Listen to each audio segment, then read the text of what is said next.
Shippy a little bit. That Shippy was. Is this the recording device? Yes. Oh. Is it recording now? Mm-hmm. Oh. Wait. Just kidding. I want to thank our sponsors tonight. And all you on the Patreon. Yeah. Keep on rolling. Let us know which characters you'd like to shout out your Patreon subscriptions. Ooh. And we still haven't gotten any drawings from our listeners. Come on, people. We live for this art. We do.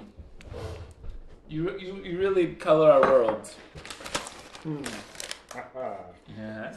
I'll swap these guys. What's these? Our sour cream. You're such a delicious host. Thank you. Yep.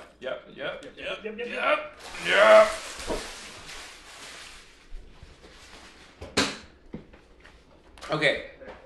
Well, anyways, let's give a quick debrief. But yeah, to answer that question, I don't think I answered it. We got distracted.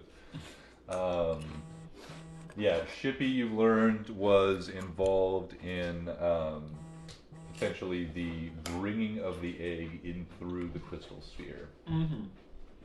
Okay. Through the crystal sphere. Yep. Our Earth, but where it was protected. Gotcha. Okay. So.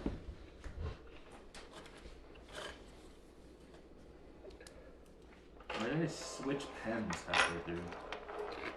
Stupid.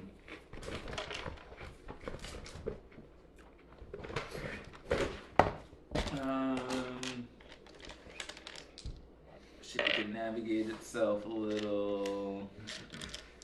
They came for the sword.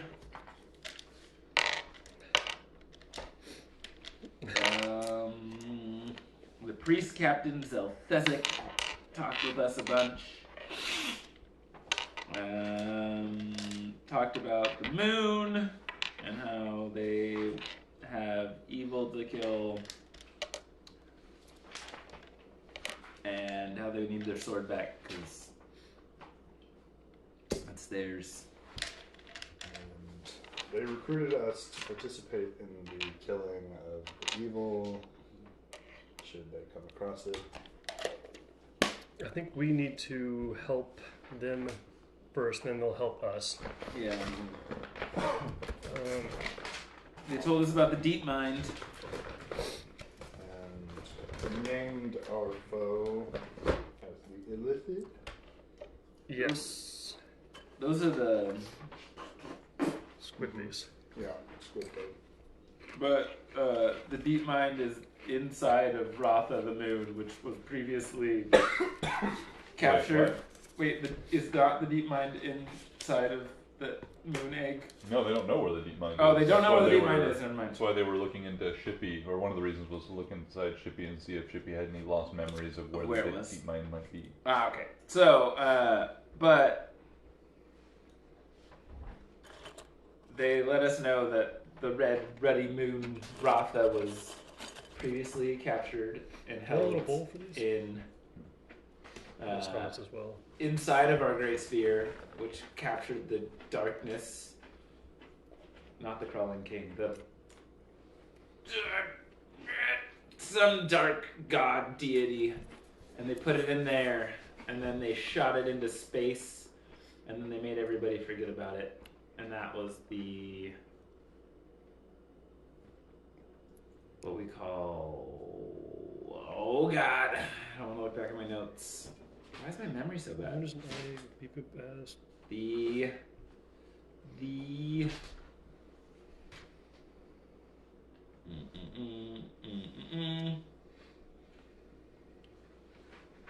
not the culling, not the unraveling.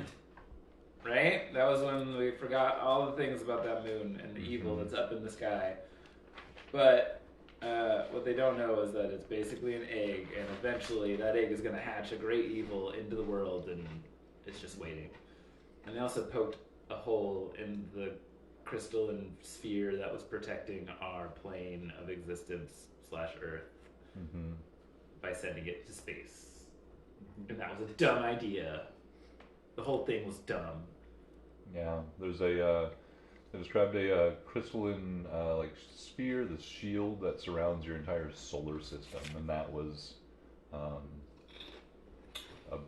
hole was cut into it in some way to bring the Ratha, the moon, inside, to use it to trap the crawling darkness, the first nightmare,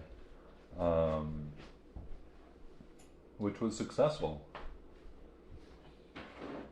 But you learned they were planning on sending it away at some point, but that part seems not to have succeeded or gone to plan. And you learned that the Illithid were part of that, convincing in some way or manipulating people from darkness or from some telepathically manipulating people way back in the olden days to bring the moon into the world in the first place as a solution. And then they this was all part of I think the Githyanki also said that it was an egg, and that like once they put the crawling darkness inside it, the egg began to change it, making it into something new. That would mean total destruction of not just your world, but like it said it would swallow the sun, and all that was the Illithid wanted to use it to lure unknowable monsters from the far realms here, to use it as like a weapon against them, a trap. Coffee is ready if you all want some. It's a trap! There is milk and sugar. You listened to last week? No. Why would I be on topic? I found something that I had been looking for. And now I'm gonna go get coffee. Where exactly did we end up last session? We ended up Was with... it right after? He left. Shipping And us then- access to root of rot if we feed it the rot samples. So I got that down. Oh, he could help us find it. Do a bit of intel. But I think we had decided that we were gonna finish our mission and go get the... Whatchamacallit? The Zephyr that we needed in order to be sure that we don't plunge into the earth and die. Are there any more mugs around? There are. Is there? Those should be. That's for you and Joel. I already poured coffee in them. Although someone stole the Blackula mug. How do you want your coffee? Blackula. In a red cup. Count Blackula.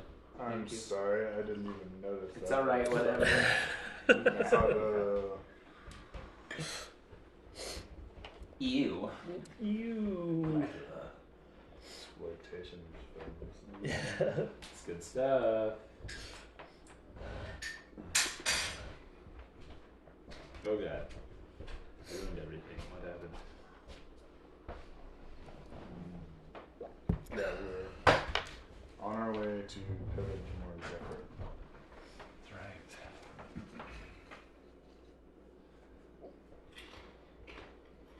Wonderful. Sorcerer King.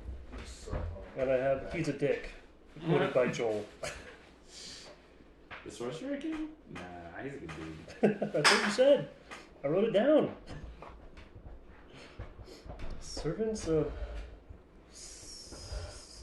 Soros Mask Hygienery? George Soros? This campaign has taken a turn. We're going to have a lot more subscribers. Nope. The Mines of Soros. Oh man. The deep mind of Soros and its unwilling minions. Unwitting minions. Useful idiots. I'm not upset about dark money. I'm just upset about democratic dark money. Keep at it, Koch brothers. Doing a great job. I'm not opposed to voting. We just want the right people to vote. One down. R.I.P. Bozo. The clown? And there's a little more coffee too if anyone wants some more. Thank you, appreciated. Much appreciated. You're welcome. Alright. So, yeah, I think we'll start the session kind of just in the aftermath of the battle with the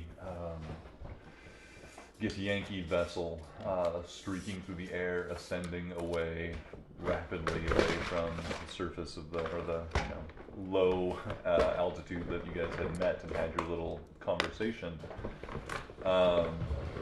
They fly away at a great rate. You feel the tension of the interaction and the conversation behind you now. The rest of the crew kind of steps out and finally feeling a little more comfortable making themselves seen as they very vulnerable to enemies. These virtually level and classless people.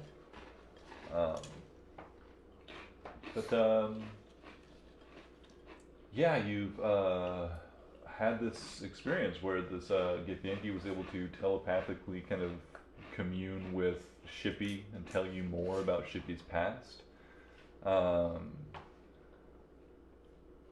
This all happened in the immediate aftermath of reviving Togotots with a new heart. A lot has transpired in the last bit of time. Oh, nice. Feels so good. I love that sound. It's so good. Worst part about having an attic is you can't hear it on the roof. Yeah, we don't have an attic. What am I talking about? I still can't hear it though. A roof? Skylights. Maybe just because I'm downstairs all the time. Too much. All right. So yeah, a lot has happened in the transpired, and you've learned a lot in the last few moments. Had your first open encounter with Illithid, with creatures directly related to the unraveling, the removal, the erasure of so much knowledge and history of your world and its historic state. Yeah, I think in all that aftermath, you guys have some time to catch your breath, decide on your course, and get underway. Of course, at any point. So feel free to take a moment, as your characters just kind of in the aftermath of all that. You have some time. You expect. You're traveling east now. You feel the air, whipping just gently across the whole of Shippy. I assume, Gray, you're piloting at the moment. I think we left off with you piloting. I think I maybe joined the conversation out, so stepped away from the helm. But yeah. We'll get and that. Shippy could already maintain a persistent elevation and course. But now with the integration that you guys spent improving Shippy's operations, now has a little bit more ability to kind of track and travel towards objectives and stuff, and is kind of, I would say, just kind of an autopilot and responding to your guys' instructions you got it, we'll head straight towards the large source of Zephyr, and we'll keep on a direct heading. It has changed course again, but I'll only let you know if something out of the ordinary happens. Which direction is it heading now? South. How far? What do you mean? Until Zephyr ship. I'm not sure. I can tell, I can sense the Zephyr out there, and its rough direction. it's getting more potent and strong as we get closer. I can sense the change. We're moving in the right direction, but I can't tell exactly how long it'll take to get there. As we travel for some time, though, I might be able to make a better estimation.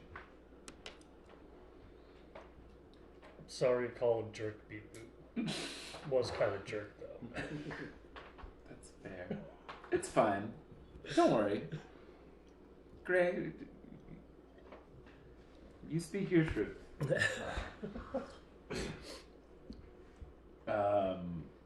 And good job flying the ship in that battle. Think. Proud of you, buddy. How would you like to be the ship's permanent pilot? Sometimes. Alright, that's fair. And we, quick out of game here, out of character question. How many people did we hire? 5? 5. Had 5, and then we had. What, so now we have 9 plus 5 plus. 14? So we have 14 crew. 9? We saved 9 people off the ships. Yeah. Plus 5. I Plus totally forgot us. about them. Yeah, you have a How bunch much of room does chained Shippy have to people. carry people? More than enough. Like enough rooms that could be. They're not like decorated or furnished for human occupation or sentient biological occupation. But you could make do. There's more than enough space on the boat. Oh man, look at the Yankee are going. We provisioned the vessel for us plus the 5. Right. Yeah, we need more food if we're Yeah. gonna keep these people. Or I would assume that you guys probably have enough, like, just put aboard enough, like, dry provision stuff for, like, at least, like, a couple months, because you're heading into no man's land without really any, like, cute, solid idea when you'll be back. So that's certainly more than enough to feed the additional crew here for a while, but yeah, I think, like, long-term plans, you would certainly need to think about food and supplies again. what are these people feeling? Are they like? Do they just want to go home? They're pretty unchanged. Like they've been like incredibly like passive, and they still have at this time Togatots kind of watching over them. They're all bound together aboard your vessel, but they're all looking like still just very passive. Most of them just like kind of keeping their unfocused eyes on the ground in front of them somewhere, but not really interacting with you guys or expressing any need or discomfort even. Where it come from? Gray asked them. He wants to know where you're all from. One of them just like kind of like briefly like looks up and sees that, confirms that you're like talking to them, and say, I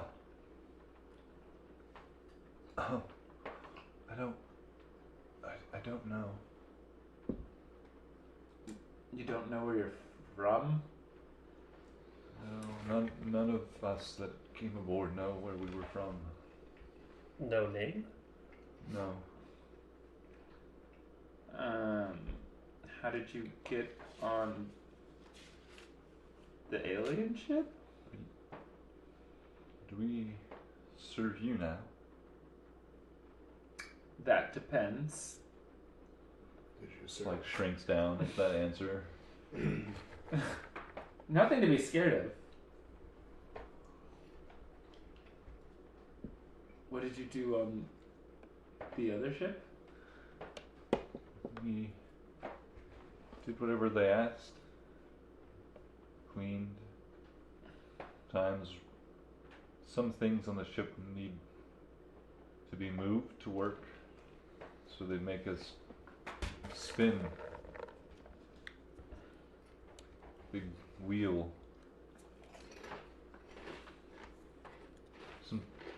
Some of us they'd eat.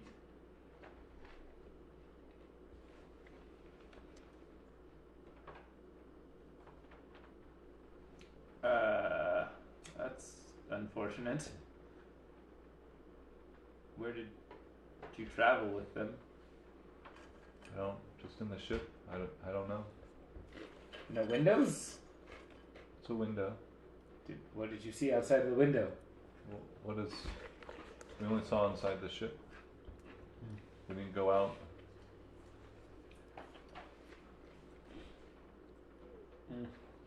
where it won't go. You're gonna eat us. He wants to know where you want to go. At this point, I looked at you two. You are possibly free. We don't keep slaves and... Right?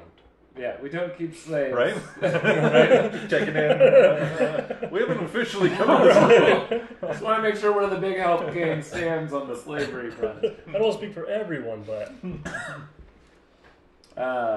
my vote for one. we know eat. No tastes good. You kind of pokes him in the belly. This one mostly eats bugs. Gives him a handful of bugs. Bugs? Take it. They eat one.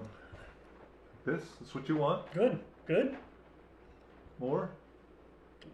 If want. Eat what you want. Gray takes his bugs back. Xerox will go off in search of actual provisions for... Okay, listen. Any of you that wants to stay on this boat, you can work, and we will keep you safe and fed. But anybody that wants to not be on this boat, we're about to go in the butthole of nowhere, so you should let us know soon so we could get you towards somewhat of society. The Society of Another Ship? The people, other people that aren't us. You could We could just work do for whatever you them. want. You could work for people or not. You could just live. Can work for self? Whenever Xerox returns, does she see any... Yeah, she comes back. Right, you know what the rations are. It's just a quick hustle down up the stairs. She'll hand them out, but while she's doing that, does she see any interesting marks on them? Scarring? No, like aside from looking pretty just overworked and underfed, there's no sign of like physical abuse on these people.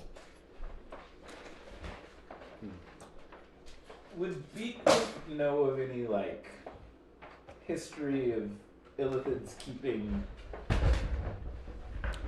Well, these are humans. Yeah, there's like a smattering of various Help yourself humanoids. with like more. There's still some coffee It's left. like a elf, a human, a dwarf, or a few handful of humans, a halfling, etc., etc. But do I know of like what The people might have done? mind flayers are Because we a know they work with Duragar, but yeah, like there's mind flayers are a pretty novel thing for you guys to have encountered, and previously have made a number of rolls about it, and they're pretty. I mean, you have more than enough information now to assume that people probably knew a lot more about them before, but the unraveling occurred, and they purposefully removed knowledge of themselves from the world. So there just isn't much to know about them. So you really you probably are among the foremost experts on Gith and Illithid at this point on the world. Aside from you are also sure that there are probably oases, hidden stores of ancient knowledge and stuff potentially. You've already come across for instance the hidden place where the Necronomicon was kept. There could be secret places that have knowledge that would be really relevant to you guys, but among the common folk, you guys hold more knowledge about Illithid and stuff than most of the population. okay. Oh, 90 most is an exact number. Oh, man, might know more. Yeah. I imagine he does. But Oh yeah, and they don't get along. Elamine and no. what's his face? Yeah. He's a... We should probably decide. Didn't he tell us some untruths or different iterations of? He told us that the Githyanki were working with the Illithid. I have questions for that guy. And the other guy was like, don't believe cowards. Because they ran away. Instead of choosing to fight. So, listen. You all are free to do what you want to now, and I know that seems confusing, but really, you can help us or you can go your own way. It makes no difference. Just know if you stay with us, we're going to some really shitty places. And I look around to the other crew and make sure that they're not really... You all have no choice. You've been hired, you signed contracts. You're not leaving. Right, Ellis? Ellis says, wouldn't dream of it, Captain. That's what I... See, Gray? Can go. She can go. No! Look. She's dedicated. Her and Jimothy. And the others that haven't been named. But she was actually shooting pretty well, right? Wasn't she actually hitting stuff? She did some decent doings in the fight. Yeah. Yeah, Gray will like say, nice shooting. Yeah. Aww. She looks surprised. Thank you, Master Gray. Yeah, last session I think Jimothy said like something when she not hit a couple shots on the trebuchet thing, some or not the ballista thing. Jimothy was like, "Looks like the apple doesn't far from the tree." The funniest unintentional rivalry I've ever made in D&D. Thank you, Evan. Yes. I'm still not sure if Gray was more upset or I was more Tomothy, upset. not Jimothy. Tomothy. Tomothy, that's right. Tomothy Brown. Jimothy's from Dr. Glaucon. Yeah. Dr. Glaucon, everybody's favorite doctor on YouTube. Unless they like Dr. Mike, but I like Dr. Glaucon better. He's funnier. I think we should consider taking these people back to Valkyrie. You're getting the rest. We're not going back. No. Once we get more fuel, as kind of a... Thank you. Unless any of them expresses the desire after seeing what we're up to. Listen, we have Lumos to get to, and just discovered the world might end soon. We have things to do. If we stay, can we come up on the deck sometime and see things? Absolutely. Yeah, the ship isn't gonna clean and themselves whispering. you're free to move about the ship as much as you want to. You may be called upon to perform some services. Yes. Nothing too kinky. But and you won't eat us. definitely Our brains? Our brains, we can keep our brains? No, has anybody eaten your brain? Not mine. Not mine.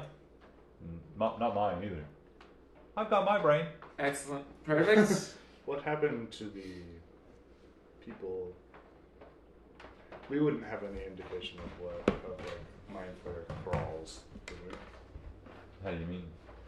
Like we wouldn't know. If they were enthralled to the mind flayers with No. We have no indication of these people, but we wouldn't know if they eat the brains. That's all we know. So we wouldn't asking a question like, what did they do with the bodies of the people? That seems like a perfectly valid question from I mean, if you didn't know that, you might be curious. I don't see why you wouldn't ask that. But yeah, I don't think you know. You don't know of them of what purpose they would have for the bodies. Okay. All right. Offhand. So they stole people from wherever, and you don't seem to have any recollection of where you're from. From the ship. Were you born on the ship? What's that? Born? Babies? What are babies? Little people. Like Not you? me. Oh. Like little, small people. There's Not- some small people there. So like you, there are some small people, but not smaller. Not old people. Where are the magicians when you need them? And when you said they ate other people and they tried to eat me. You have a What? strong brain if you kept them from eating you. True facts. I have no idea what prevented them, but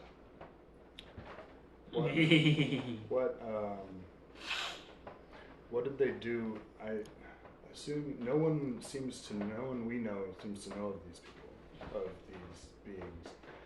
What did they do with the bodies instead of through eating the brains?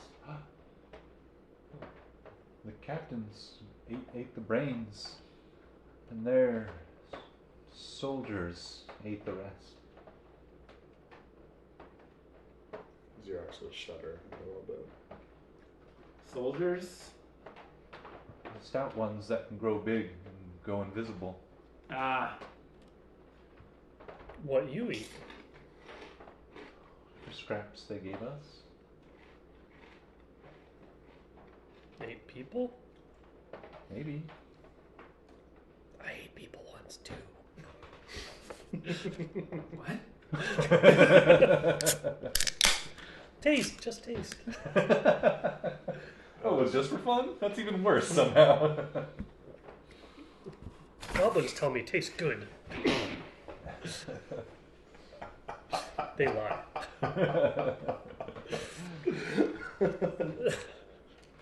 No. Gray thought he was a goblin for a while. Xerox will Do you want that chair over look there? around Set it up. and try to figure out establishing some sleeping quarters for these people.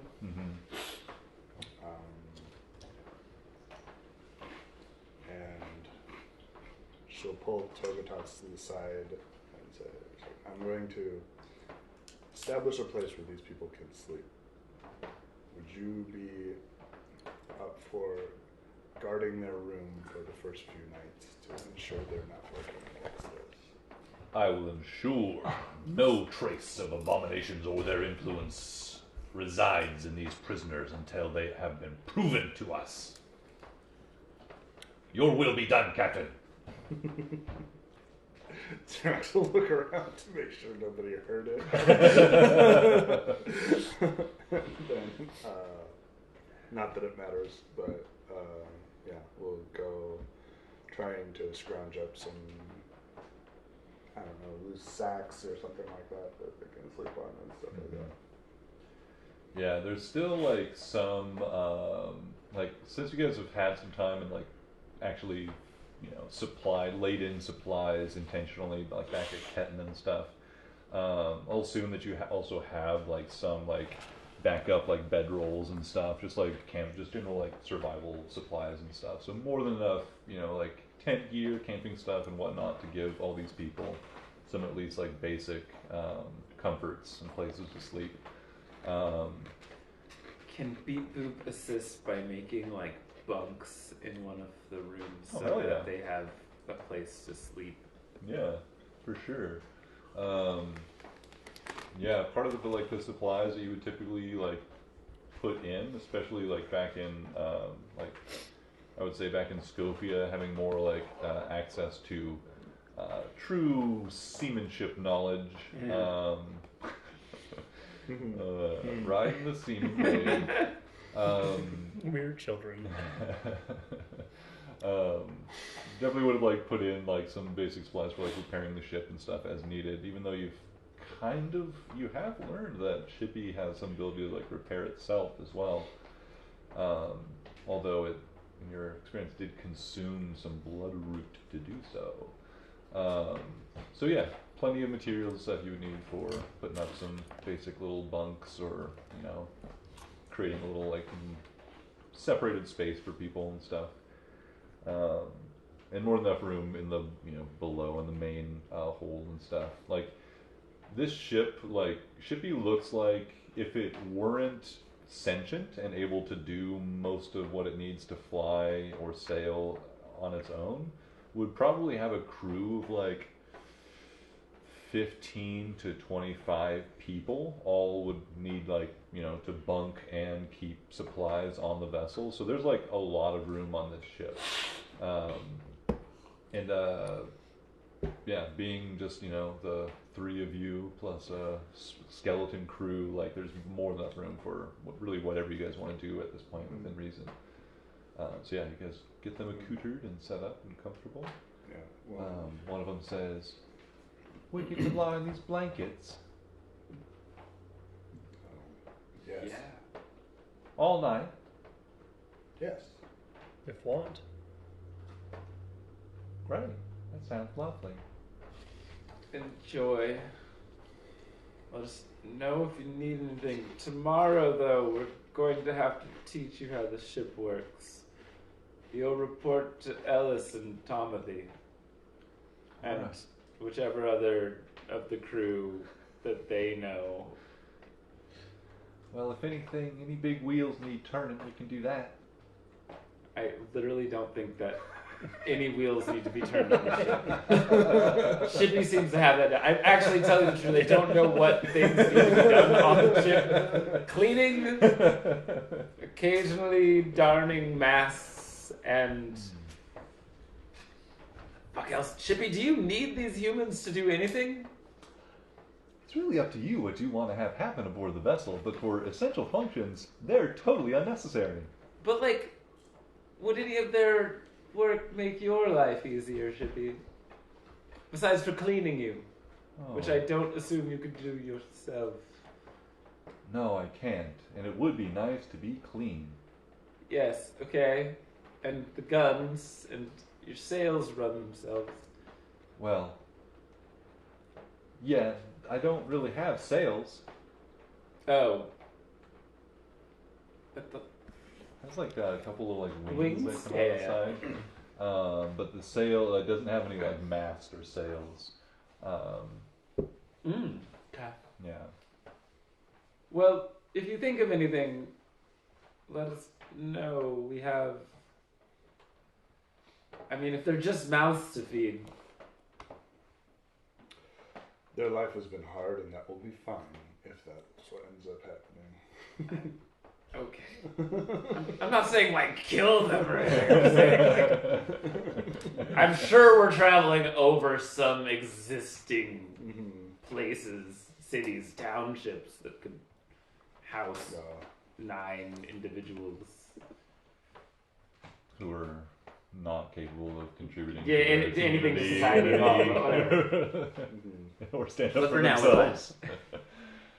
Like, hey, we've just stopped by this town that we don't know, and we've offered to give them 9 entirely malleable and willing to serve people. Nothing ever has gone wrong in that situation, No. ever.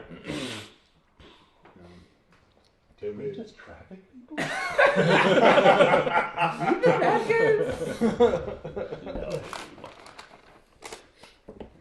safer with us for the meantime, and at this point.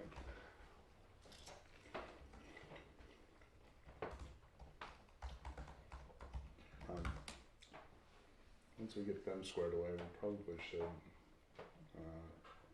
What time of day is it? Really pretty squishy. You guys it's probably going to spend the rest of the day and multiple days in flight if you're heading directly towards the source of Zephyr. So this is kind of all taking place in the hours after the big fight and conversation you had in the early afternoon. So it's probably like the back 9 of the day. So at some point in this whole process, the sun starts to set and day starts to be spent. But no reason for Shippy to stop flying. Excellent. Well, Shippy does need some repairs. I don't know if anyone is capable of doing that. I'll help. I'll teach one of the 3 other crewmen that are responsible to will help me fix Shippy, and I'm Togotots, you know a little bit about art. Do you know anything about woodwork? Knows a little bit about art. Redacted. He had, when we got to his ship, he had that one like painting or Okay, I thought. All right. right? Yeah, Yeah, no, you you're took a totally little right. piece to give to Gray. Yeah. Yeah, I just. What did we do with that painting? It was like a little ripped up piece of tapestry. I don't think it was really much of anything. I don't think. Did we take it? Pretty sure you did. Yeah. I think we took it, but I don't. I don't know if you ever gave it to Gray, which I think was your intention. I'll listen back later. Are you good with the tools? I haven't seen your character sheet yet. Togotots says, yes. What is his thing? God damn it. Glass blower. He says, Purge class soul forged are trained in the repair and maintenance of all their gear. What about wooden ships? I think my skills might be transferable. Excellent. Come and assist us. Who will watch the prisoners? We don't have prisoners. The slaves. We don't have slaves. Togotots, they are crewmen, and Xerox can handle I that. will watch them for now. Acceptable. Togotots has definitely has some skills in what are usually transferable to blacksmithy and carpentry and stuff. Certainly lacking. Doesn't have a huge. It's like pretty much like just how to get things working and moving again, so the battle is not stalled. Sort of fixes field work. And I will have the other crewmen help do hammering and nailing, and we'll make short work of it. Mm-hmm. And I guess during that time I'll be questioning Togotots about anything. Togotots, do you have any more unredacted memories? We awoke you to hope that you might know something more. And how you know me is kind of important. It says, it is unclear to me if new memories have been unredacted, as I cannot tell which memories have been redacted in the first place. Perhaps we can try this. Have you ever heard the legend of Dendar the Night Serpent versus the Tide Redacted? Dendar the Night Servant? No. Night Servant what? Dendar the Night Serpent versus the Tide Redacted. I definitely have not. Tide collar? What? Tide collar? Collar? Oh, says, no, little one, the Tide Redacted. Tide rot? Try every word.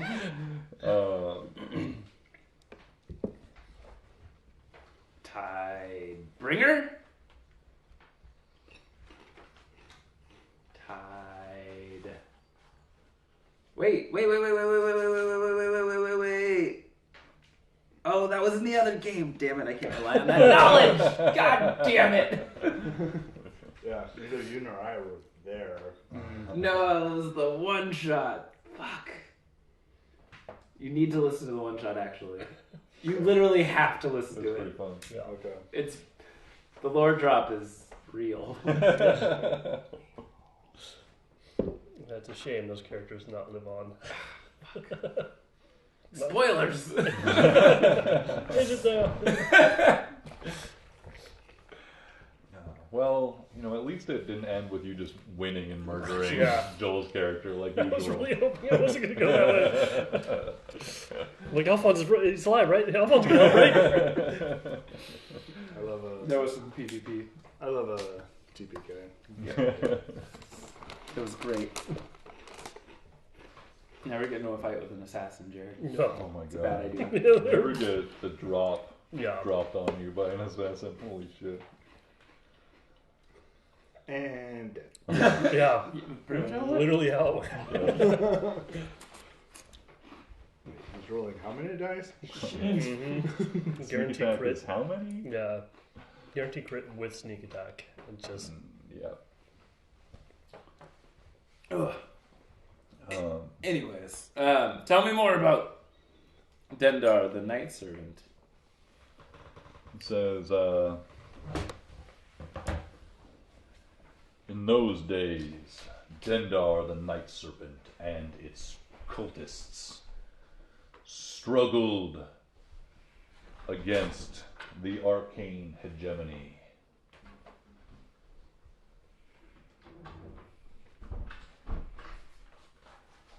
But it was the Tide Redacted that sealed it away. Sealed the hegemony away or the Night Servant? The Night Serpent.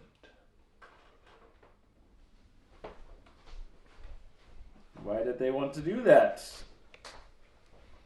The Night Serpent was an abomination. Serpent or serpent? Serpent. Snaky snake. Ah, that makes more sense. Oh, are you saying servant? Mm-hmm. Ah, yeah, serpent. And where did they seal him away? In the Great Redacted. The egg? The moon? That thing in the sky up there? Is it visible right now? I don't think so. He says, yes, the Great Redacted does on occasion return to this world.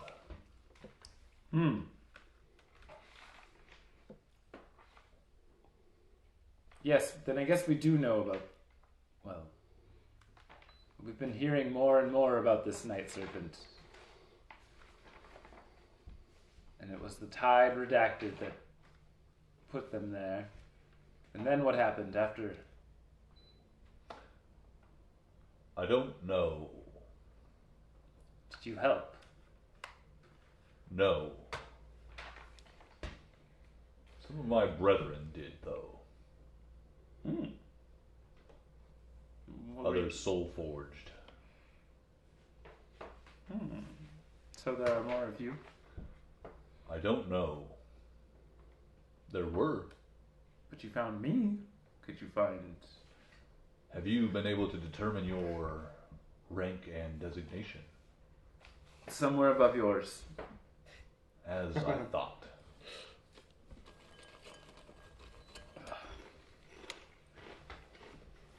What was that? The hegemony of what? The arcane hegemony. Or arcanomancer's hegemony.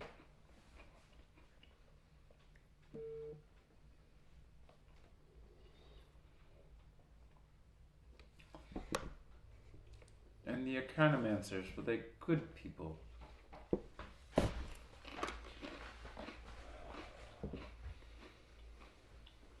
Says the Arcanomancer's hegemony many were dedicated to the destruction and removal, the purging of abominations from our world. These were good people. What kind of abominations?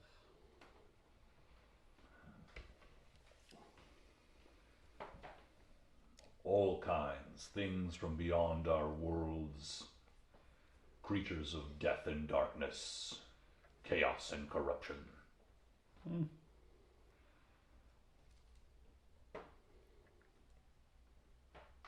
Sound lovely.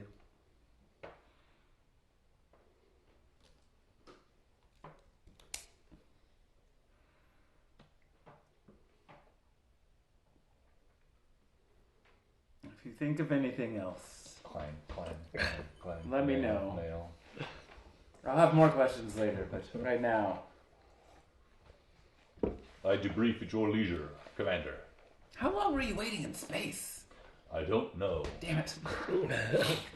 You've asked me that question before. I still don't know.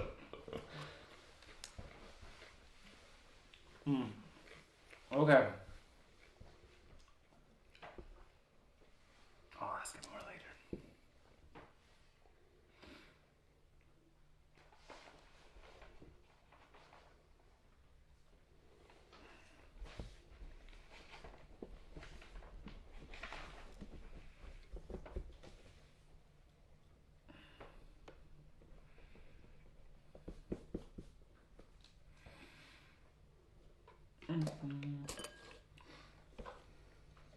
Wait, last question. You had a body before you became this.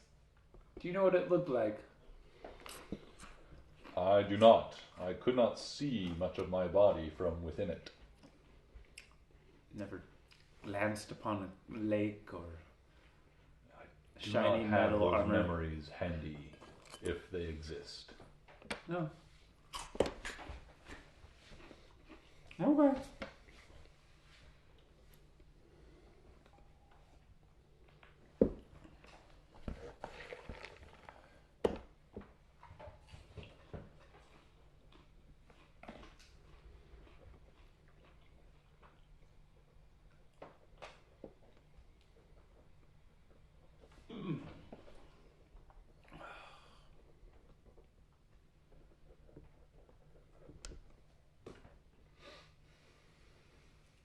I'm out of Togatot's questions. Xenarx definitely doesn't have Togatot's questions. He really doesn't care about Togatot questions.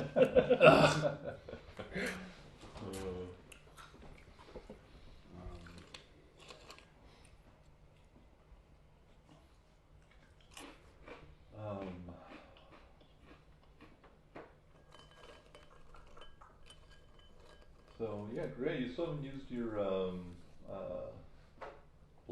blessing of Lathander yet. Blessing of Lathander? Mm-hmm. Your newfound spell power? Oh, yeah. Yeah. Hasn't really had a need for it. Mm-hmm. He was flying the ship at the time, so he couldn't really Yeah. break to cast it. Mm-hmm. You figured out your spell component issue yet for that one? Spell component issue? Yeah. What was it for the cost amount of money or something? It requires a specific item for that spell. Oh, crap. I totally forgot about it. Like some kind of symbol or something, right? Yeah. What's that spell called again? Do you have it on your character sheet? I think I may. What the hell is it? I just wonder, or maybe I just wrote it down. It's called the here. Great Redacted. The Great Redacted. I thought, I mean, I could just use Bellstone, right? Or does it have to be this item? Yes. Spells that require a very specific component still require that specific I component. remember looking for it, but it wasn't something that was. It was at the mine, and they didn't have it. Mm-hmm. It's like a gemstone? Mm-mm. Yeah, it's something like a holy paper or something. Oh, yeah. He said he was going to use the I think it was like a little statue or something. flesh of the...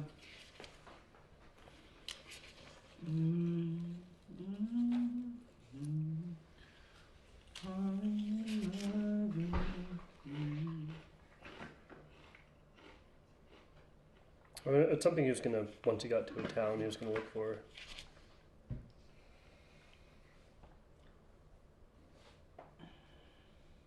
Holy Aura? I think it's Holy Aura. There it is. 8th level abjuration spell. 30-foot radius. Advantage on all saving throws. Other creatures have disadvantage on attack rolls against everybody in the area. Protect. Fiend and undead hit. If they hit an affected creature with a melee attack, the aura flashes with brilliant light, and the attacker must succeed on a Constitution saving throw, or be blinded until the spell ends. Holy cow! So I could use a tiny relic, sacred relic, such as a scrap of cloth from a saint robe or a piece of parchment from a religious text. I think Gray is just like trying different bits of like paper he pulls out, tries to cast a spell, grabs another piece of paper, tries to cast a spell. Yeah. I think Gray did take a little bit of skin from the Necronomicon. I believe so. Yeah, you sure did. Do you try it with that? Grizzly. Hmm? Grizzly. It's a sacred text. Can Gray do this while he's flying, or is he like focused on flying when he's doing this? Pretty. Shippy's on autopilot. No, that's true. Yeah, Yes. Shippy's autopilot is still like somewhat limited, so but you can definitely like fly, like just like do the basic fly. But any like maneuvering and stuff is still gonna require a pilot. Okay. Yeah, so you definitely have time, I think, to try this out during the afternoon, Okay. the evening. None of the papers you've tried work. You bring out the flap of flesh, questioningly, deciding if you're going to try it or not. We'll give it a shot. There is like, well, like other times you tried this and just like you like speak the words and like will the magic to flow through you. It just doesn't happen. With this, there's just like a rush of like clammy coldness that runs through your body. You're just like trying to do this like holy spell with this profane, awful thing. Your mind wanders for a while. You try a few other scraps of paper, and then you grab a perhaps at some point forgotten or at least temporarily forgotten scrap of or not scrap but rolled up parchment that you have. A strange page taken from a demiplane. A page of an ever-changing dream. Dream paper. Dream paper. Dream paper! You speak the words again, holding the dream paper, and a bright, holy aura just explodes out of you in divine fury. You know that this paper will suffice as a component. All right. Can't do that again for 24 hours. Yep. But for 1 minute. So long as you concentrate. Mm-hmm. Bunch of undead just show up and attack you, and they're immediately blinded.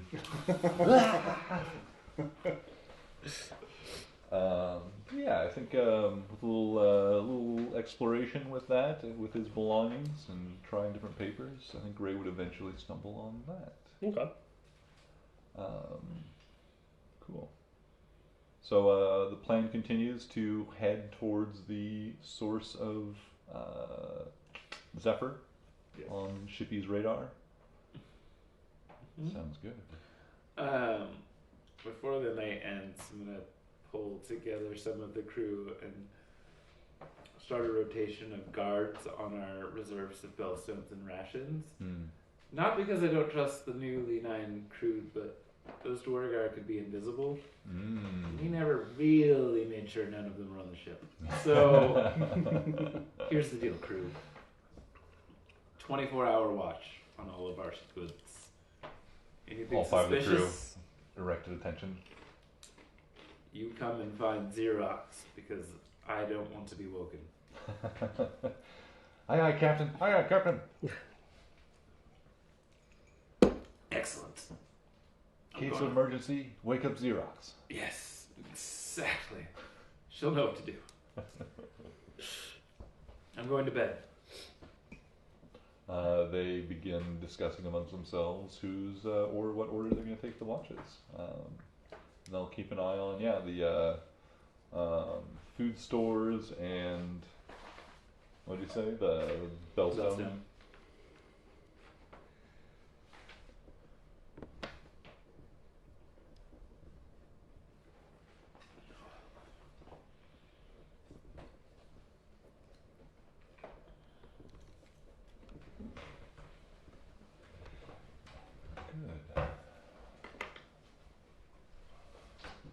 Well, perfect. Well, before we get into the next portion, how you guys feel about a 5 or 10 minute break? Might step outside again, a little pee. I feel good about a break. Thank you for handing me my device. Twinker. Oh, But Twinker. it's also just tons of fun to run. I mean, it's a lot of work, but it's tons of fun to run the game as well. It really is. Just getting to see what it's like behind the screen. Yeah. Thank you all for letting me DM so much. I do enjoy it. Oh, thank you. We greatly appreciate it. I love your DMing. I just don't have the energy, mind for it, so I get like worn out. Yeah. I guess it's like any muscle, it's got to practice. Melissa says you have a very good voice for it. Thank You do have a very. I'm telling you, I love listening to our podcast. Where is?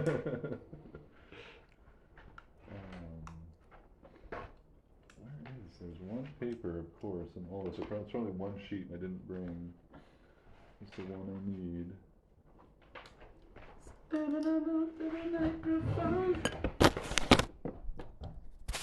Outside of being so phenomenally organized. Listen, you do a good job. I'd have lost track of all this already. This is so expansive. Well, we're winging it from now on. One of these days, I'm gonna try and find all my notebooks and all the like weird little notes. Put Oh something my like on the God. back of Yeah. character sheets and. It's like, without context, how little of all that stuff ends up Yeah. making sense several years later.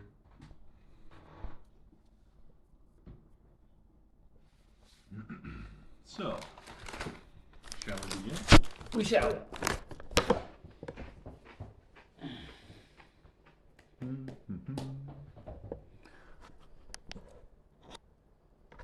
It's going. We're live. Fuck it, I'll do it live. Do it. Well, now that we're back from the break, Yay! It was paused the whole time, so I don't have to cut. Yeah, you guys,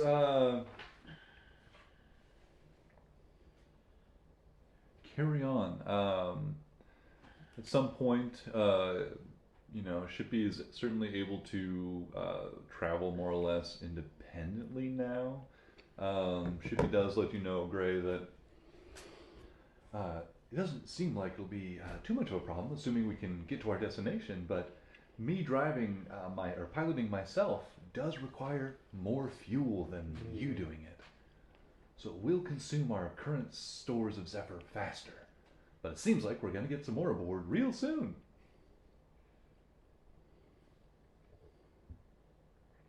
Greg takes over the controls. Conserve rock. You feel Shippy's body, well, a little more hungry than last time you checked in. Starting to get those, you know, starting to feel those pangs of hunger that might kind of starting to set in. Still going to probably under a current, oh man, let me do some very rough estimation of the last few days of travel from Scotia. You guys have put in, what was it, 1 or 2 pounds at this point of Zephyr? We put in 2 pounds Plus enlarge. plus enlarge, That's, yep. which is like 2.25. Yeah. It's that, yeah, like a Some level, weird ratio. level 2 spell is giving you a minor little boost for that. I wrote it down last time.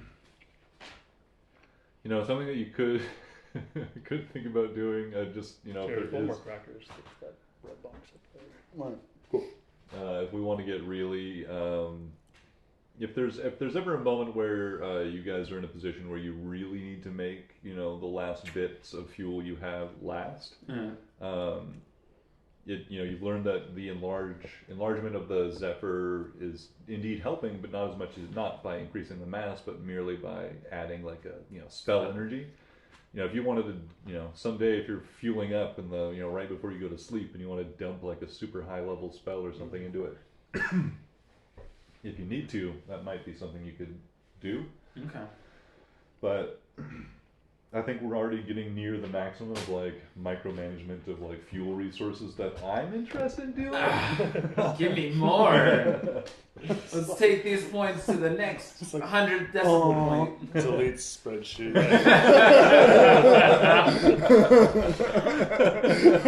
All these like graphs of like projected separate consumption and stuff. You just hear me anxiously. My calculations, we'll need at least 500 more pounds of zephyr to make our strip last. Are there any of those? And everybody in the chat, stop calling us out for like messing up the fuel consumption over and over again. Yeah, We Jesus. get it. Are there any of the survivors on the ship near Gray?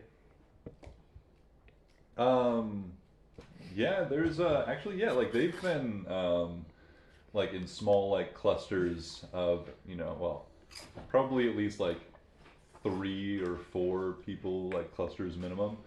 Seems to make them feel a little bit more confident and safe going in groups. And every time they like somebody walks by them, they kind of like howl away and look as if, you know, some pain is imminent. But yeah, on occasion, you know, over the course of hours, you would, you know, one group or 2 would swing by you at some point. I'll like yell out to one, "Hey, not slave. Tell robot ship hungry." Oh, okay. They stumble down the stairs, find Beep Boop. Sailing ship around. There's a gravity, you know, it's fun. Yeah, Shippy's like internal gravity keeps you feeling pretty, you know, you don't really have to worry too much about that. Shippy's magic. Yeah, the some of the new arrivals aboard the ship come. Where are you in this? Probably getting really close to the late evening. Getting into the late evening. Getting ready for bed. I sleep in Shippy's like main chamber where Shippy, the being, exists. Yeah. You hear some steps approaching, some footsteps, footsteps of you know, several people, and you can tell just by their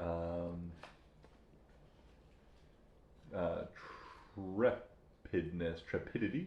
You can use that, right? Not just intrepid, but trepid. That's a word. Trepid. Yeah. I think it's intrepid. Trepidation. But intrepid is, you know, Yeah. yeah. Like some words don't have the alternate, you know, Mm-hmm. and some do. So I just haven't used that in a long time. Anyway, the trepidatious steps of some of your new arrivals approach before you don't even need to see them to know who it is. Beep boop. And one of them says, sorry, Master Captain Robot, sir. Beep Boop is fine. Master Captain Beep Boop. Just yes. The halfling that's flying the ship said the ship is hungry.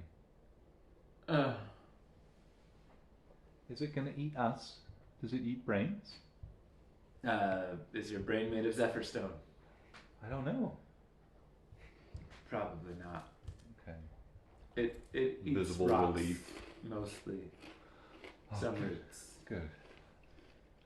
Do- We're gonna go outside, up top, and look at things.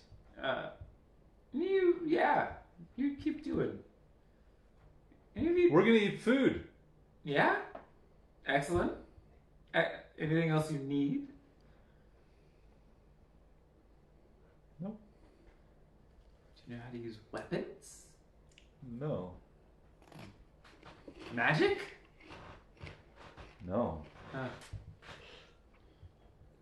Okay, well, tell the halfling that you're having a good time on the ship. If you need anything, let him know. Yes, Master Captain Beep Boop. They run off. Deliver the message, Gray, that we told Master Robot that the ship was hungry, and he said we're doing good. Okay, good. I throw. Oh, how much zephyr do I have left? Like 2 more pounds in there.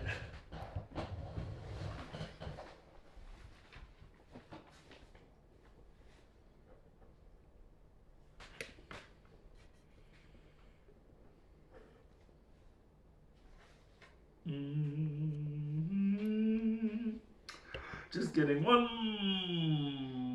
Yeah, 2 more pounds. Falling in love with you. We have 2.25 pounds left. Wait, 2.5, not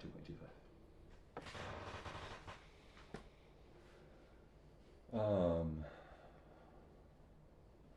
I think you guys have been flying Shippy long enough to get a rough estimate with your mathematical and calculating abilities and Gray's intuitive knowledge and understanding of Shippy's state of hunger and how that changes over time.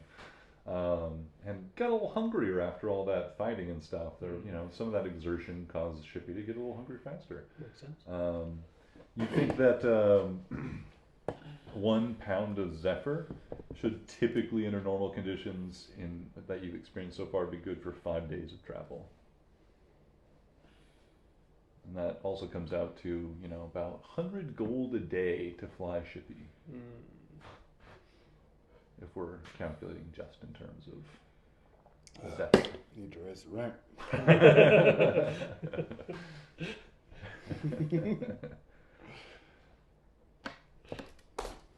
Maybe onto something there. I know that was a joke, but Okay. If you don't pay, you see how far down to the ground it is right now. Just stop by every village you fly over, just stop by and be like, hey, we're saving the whole world. It's not free. We're just saying it's an expensive process to save you from certain destruction. Maybe a little protection money. we could be a taxi service.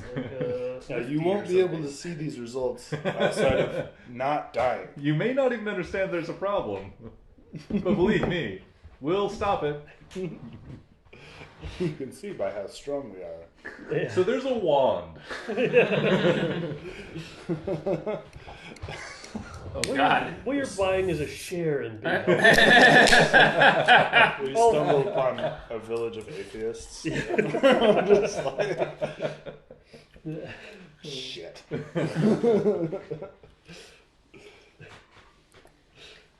Okay, so you don't believe in the gods, but the devil. Super real. What did you say? It was aliens. Yeah. We've seen tieflings. Like, we know. We've seen tieflings. Yeah, that's true.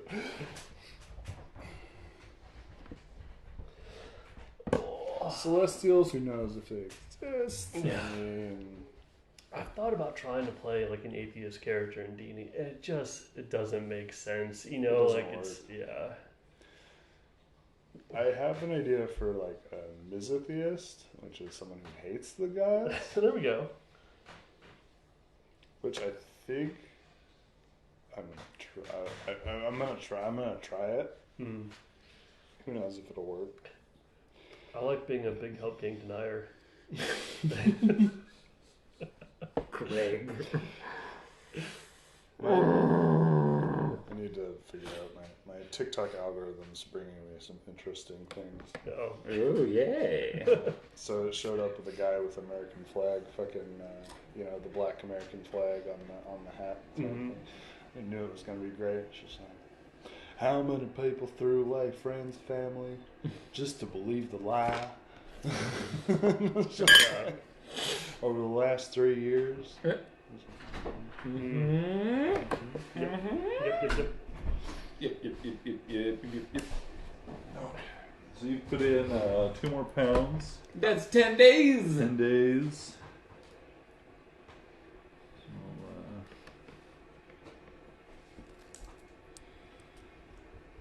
Grace suddenly has to go take a piss. Mm-hmm.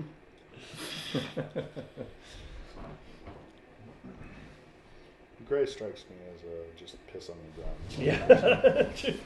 Off the edge of the ship. How many times do I have to tell you, Gray? Looks around, make sure no one's looking. Just.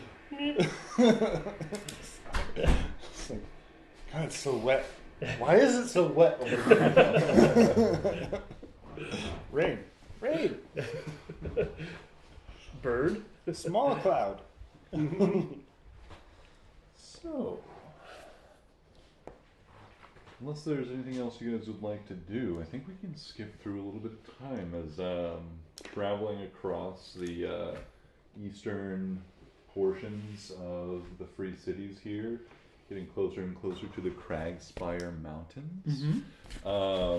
There are the Cragspire Mountains, are and have been living now in sight of for many years for many of you.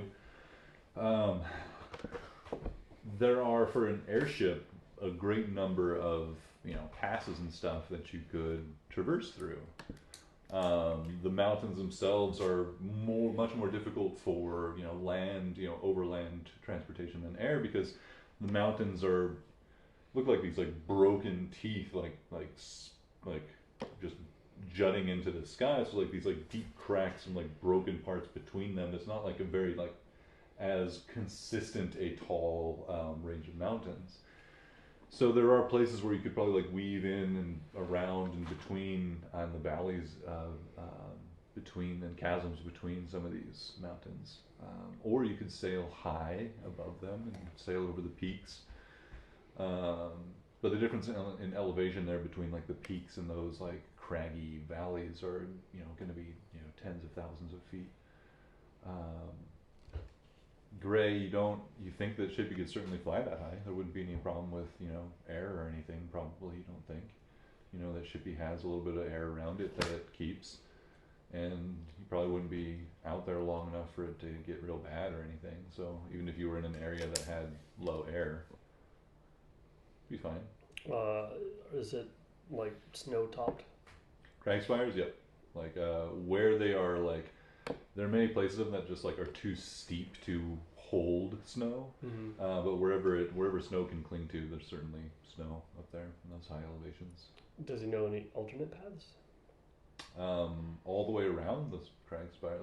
What do you mean by alternate paths? I mean, is it go over the mountains or is it just go over the mountains? It's low. Yeah, it's either you're going higher or going low. over the mountains, Gotcha. you're just either winding your way in the valleys and stuff between. I think the that sounds lower way more portions, fun. or just going way over them. No, sailing grabbing the wind that's coming off the ground. I think Gray would be way more into that than some boring ass. Spy fly. shit. Yeah. He's not migrating. He's having some fun. Do the flying V! And when does that map no longer give us the flight speed? Is that after we get outside the Cragspire? Yeah, pretty much as you get into the Cragspires, once you get towards certainly the peaks and stuff of them, it's the map's really just good for the valleys on the east side. Gotcha. During our travels, can be working to set up a shop in his quarters? Not the official shop that we could be building with that 2,000 pounds of good, but just his own little shop. Yeah, I don't see why not. What are you hoping to be able to do in there? Just my crafts. There's sewing areas, woodworking areas, just each separate tool that he knows how to use. He has a space for that he can craft and create. Yeah, absolutely. You can certainly just set up your stuff and build any supplies and tools that you would need. Small forge, some tinker tables, some wood lathes, things like that. The forge is the most intense. Yeah. But It's the certainly, hottest. certainly able to create an insulated forge that's not going to burn down the ship. And you've already noticed the ship is pretty fire resistant already, so. It's gonna start. I'm not anticipating it being finished by the time of Yeah. because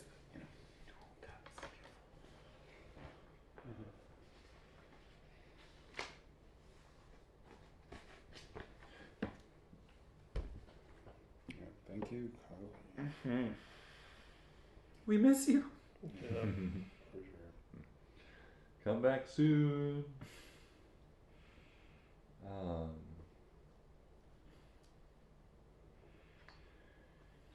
Yeah, so why don't you yeah, so I'll say the journey probably takes the rest of the day and the night to get towards like into the real like foothills of the crag spires, or like really like deep into the actual mountains, or past the foothills into the like the roots of the mountain range. And notice that the air does grow colder as you get into the mountain range, and a little bit more intense, though Shippy's sort of like bubble of air seems to still like keep that, it's the worst of that inclement weather down, till it's just like an increased pressure and like a bit of wind that's blowing through, but it still seems muted compared to the wind that you see blowing across the landscape and ruffling trees and bending them somewhat.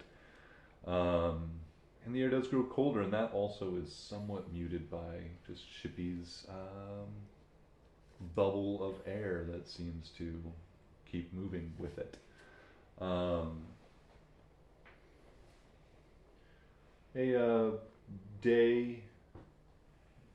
day and a half really passes until you are in the mountains proper. You find yourselves quickly winding your way into just the shadow of two towering peaks on either side of you as you wend your way at the kind of lowest part where these two mountain bodies meet.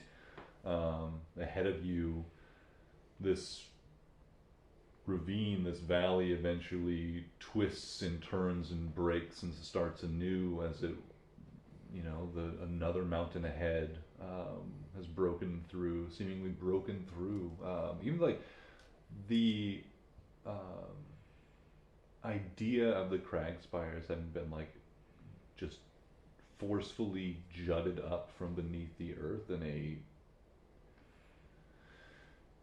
rapid and violent movement seems to be, I would say, even more solidified, more evidence for that theory as you fly into and among these mountains. There is like just this way in which this ancient and broken and like this stone of the mountains themselves seems somewhat incongruous with the earth and around it in these places in the valleys that you're flying over.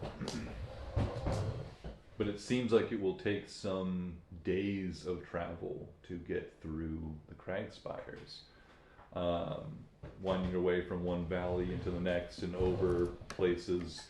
Luckily, unlike any land-bound travelers, when you can pass over what would be to them a dead end as you tried to find a path through the mountain, you can just fly over anything that would temporarily prevent your progress. Why don't you guys, I imagine as you guys traverse the Bone Wastes, you will be taking turns at the pilot's helm. As you do learn, Gray, that, and all of you who have taken a hand at this, it does cause some amount of fatigue to be piloting Shippy for long periods of time. So more than 12 hours at a time is going to cause some constitution rolls and stuff. So if you ever want, under normal circumstances, I'm just going to always just assume that you're swapping in and out. And whenever it's relevant, we can decide who is, at the helm at any given point. But typically, like, I imagine like this, kind of like a traveling moment, you'll each have a turn at the helm, if that makes sense. But let me know if you ever want to exclude somebody, or if somebody just wants to stay on some other duty or anything like that. Duty. Gray's got some Seaman duty. Gray's got some like trucker meth, some speedy bugs, and he like pops in his mouth to keep going for a couple extra hours. Is Brew Crystal as prominent now as it was back in the day, or is that? Give me a charisma check. Has anybody ever offered you Blue Crystal? Just straight charisma. Straight charisma. 16. Can you handle? Can you hang? Yeah. Oh. Cool. You Dude, cool? Bro, I'm cool. I'm cool. You're not cool. 16. Not Damn enough. it. Not cool enough. No blue crystal in this ship. Frostweave's still around. Frostweed has survived. Yeah. That's timeless. Yeah. It's the. Too bad I'm a robot. Yeah.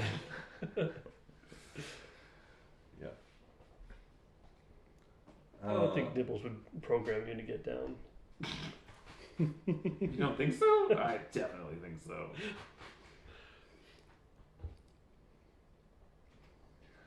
Yeah, so why don't we go with Xerox at the helm first? Give me a D6 roll, please. 6. 6.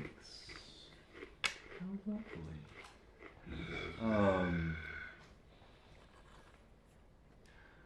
Amid your time at the helm, you see something approaching you that looks like a kind of a cloud, something like kind of a dark smudge almost. But as it gets closer, you realize it is a like vast like cloud or like murmuration of birds flying all in a like a wave that just like in such close proximity with each other that, and in such numbers that it looks like a winding, moving cloud of darkness or something. You're probably flying in the middle of the day. The sun is bright. If not casting the warmest light here in this at this altitude, but you see them like just flocking at great speed through the ravine, like through the valley, moving in the towards you guys. Yeah. Are they at our same elevation? They're a little higher than you, but you notice that they're like banking and like dipping and flying pretty wildly. So they could like in any moment dip down closer to you or like closer to your elevation level. I would do a mild change in course and see what they do to respond.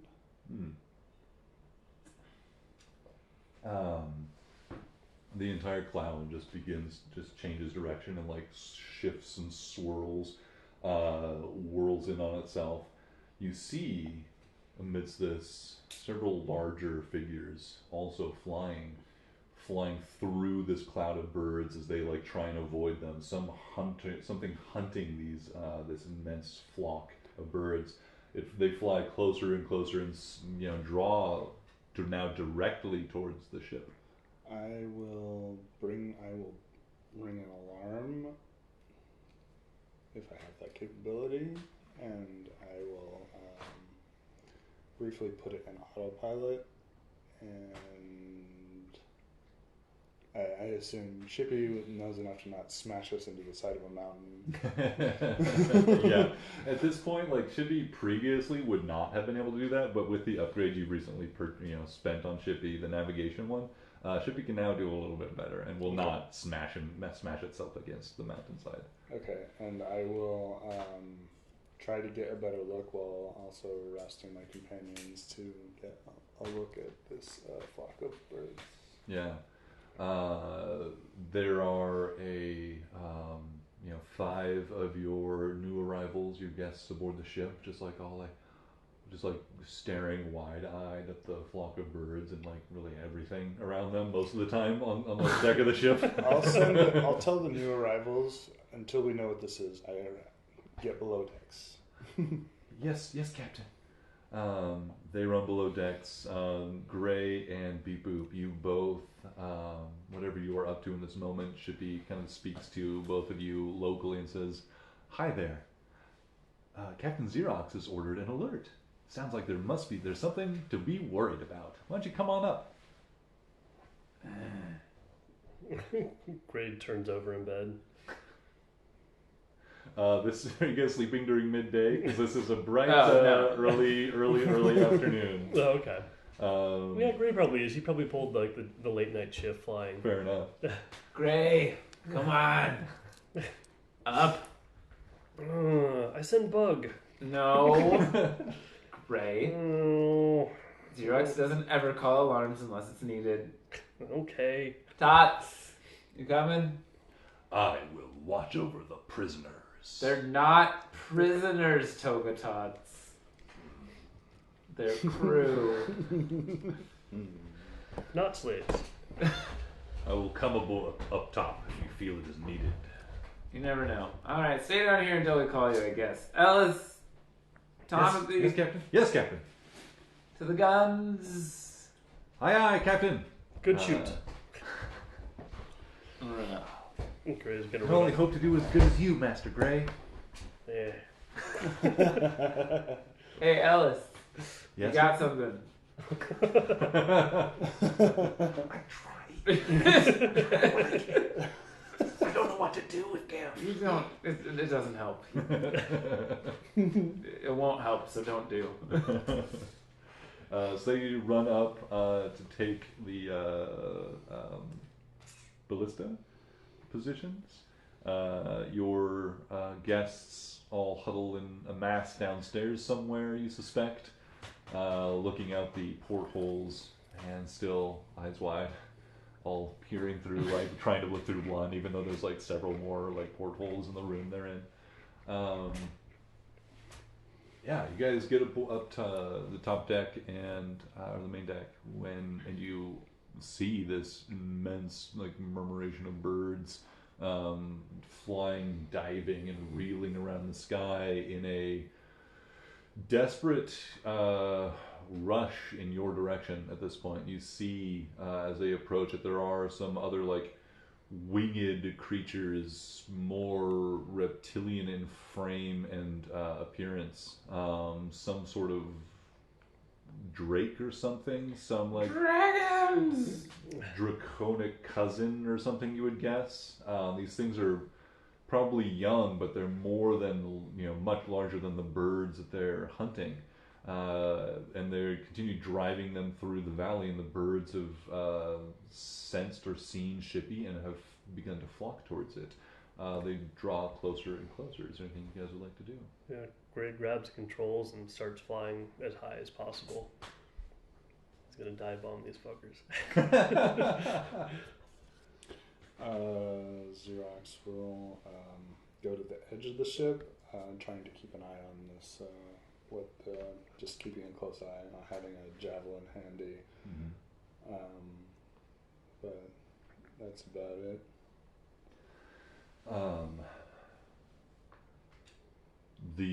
It is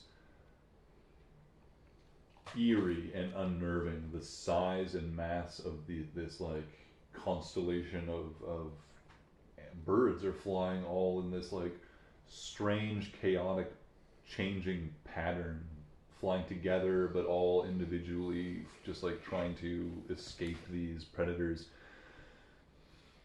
And then there is utter chaos as this flock surrounds the ship, surrounds you. They're beating, pounding little wings, just like a mess in every open inch of air around you all.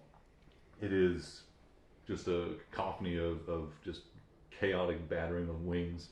You feel like feathery bodies and wings like just touch your face and arms as they like struggle to like make space around you. It's just like chaotic, just like flurry of birds flies all around the ship.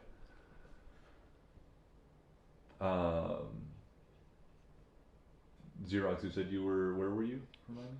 I would have been relatively near one of the ballista, but Mhm. kind of leaning over the side, trying to watch the swarm of birds.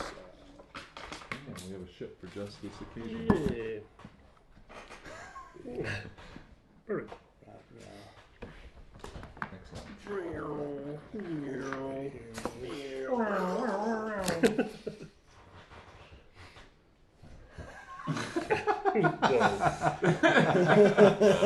Yep, that looks like Beep Boop. That's definitely Beep Boop. That's always been my headcanon.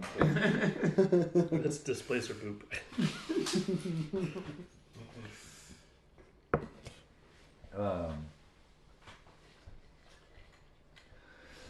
Yeah, you Xerox, you see suddenly just like rushing up the side of the ship and flying, like running right in front of your face, is the like this like young reptilian flying, not quite dragon creature, with its probably 8-foot wingspan, just flapping heavily through the wind. You see, it just rushes just feet away from you. It snaps its jaws hard at one of these birds, just clipping its wing. The bird lets out its high pitched little shriek as one of its wings, the teeth just grab onto maybe some flesh, but mostly just feathers, but rips it out hard enough that the bird just spins in the air for a moment, and this reptilian bird thing just snaps it out of the air with the second bite. It seems to just bite it. Some other wing doesn't make it in the mouth, falls aside as it bites and swallows the thing in one gulp. You see that there are about a dozen of these drakey things flying around hunting this swarm of birds. At this point, I'm just saying cycle of life kind of shit. Not really looking to interfere, but the seeming consciousness of the swarm of birds is kind of throwing me. I'm wondering if this is some kind of polymorphed thing. Mm-hmm. So, have I ever heard of anything polymorphed into a swarm of anything? I mean, gray a little bit, but you can also give me a nature check. Natural 20. Oh shit. Natural 20. You've spent enough time in the wilds, staring up at the sky, watching the clouds, watching the world move. You know that this is, though impressive, not out of the ordinary for the weird, chaotic, collective nature of birds flying, especially in response to danger. That's not what catches your attention. That initial thought is no, that looks natural enough. But this close interaction with this drake thing, you notice something about that with a natural 20. The natural 20. When this thing snapped at the bird the second time, you saw perfectly into its gaping open mouth. This drake thing, and which is natural 20, I'll also just clearly identify. This is a young drake. It's if you don't drakes are distantly related to dragons, but they're much more. They're not as intelligent or sentient. They can't do magic and things. They're much more animal-like and much more animalistic. And they don't have the legs, or much more wing and bird than they dragons always have the 4 legs and are whatever. But much more bird-like, but bird-like reptiles. This thing, as you see, into its gaping open mouth, its teeth shining and glistening with saliva and blood of its previous victims, you see that this thing has a hole in the roof of its mouth, like an elongated, gashed scar opening, something had been cut out of the roof of its mouth, like surgery, not a battle wound that would a beast in the wilds would find naturally, some intelligence did something to this drake. And that involved excising a large cavity out of the roof of its mouth, underneath where its brain would be. Oh, shit.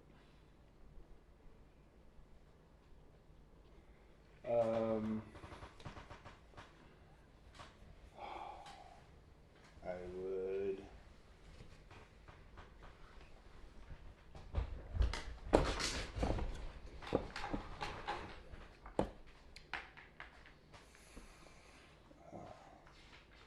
How far away is it from me? In that moment, feet away from you. Maybe like 6, 8. It was like flying right up the side of Shippy, and just like snapped that bird like just as it came into view, like just after it came into view. How big is this creature? Like I said, it's wingspan's maybe like 8 feet. It's probably like a medium creature, but a lot of that is like wing. So its actual body is like not immense, but it has has some talons on its legs or on its feet, and it has a pretty bitey mouth with a long neck. Yeah, I'd say a medium creature. I would. I'll do it. Fly into a rage, and I'm going to jump and fly and grab it. Yes. Around the head area. Nice. And then I'm going to cradling it. It's trying to keep its jaws away from me, my face. I would then fly back down onto the deck and try to pin it down. Hell yeah. Yeah, we'll make a grapple check. Christ. Fuck yeah, man. Fun. Raging Barbarian is a beautiful thing to witness. Oh yeah, underneath my papers.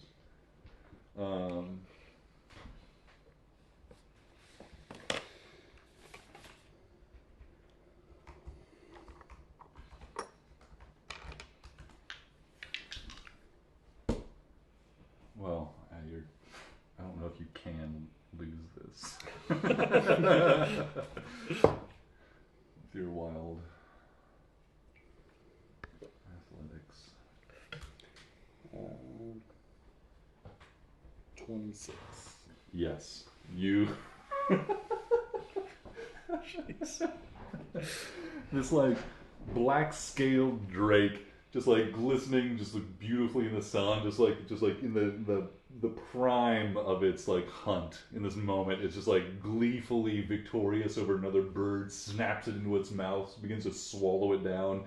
And just as it's like swallowing, your arms come around its long neck. Just like you can feel the bulge of its meal trying to go down past your arms as you're like grappling this thing. But you rip it out of the sky, and with your amazing jumping flight, you're able to just like, can you, with your barbarian flight? Because it's flight, you just have to. It's Okay. like I just have to. I start falling at the end. Yeah, of my turn. but during your like leap, it's like flight. Yeah. Hell yeah! All right, so yeah, you fly up, and there's this moment where it just like Xerox looks like she does like a double jump out of the air, like the boing, and starts heading back towards the ship. You didn't have to go too far over, but there is just like visibly this moment where you kind of like shift back towards the change directions a little bit in mid jump, and you come back to Shippy's deck, and with a loud slam, with a drake in your hands. Okay. Do I see like now that it's here? I'm sure it's biting at me, doing whatever. But can I see anything interesting about its head?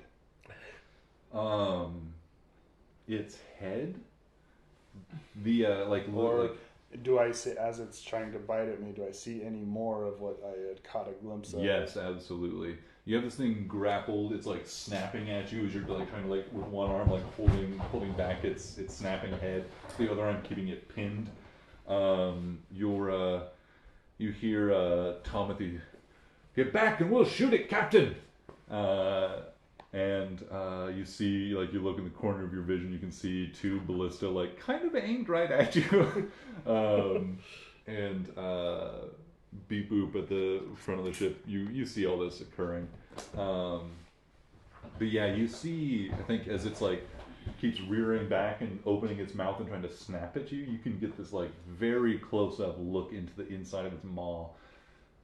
This hole you can see goes up into some like still like healing fleshy wound. Whatever like what like it looks like something was surgically like implanted into this thing, perhaps, and it came out, maybe, or like something was removed or fell out. Like there was like whatever this like hole is in the roof of its mouth.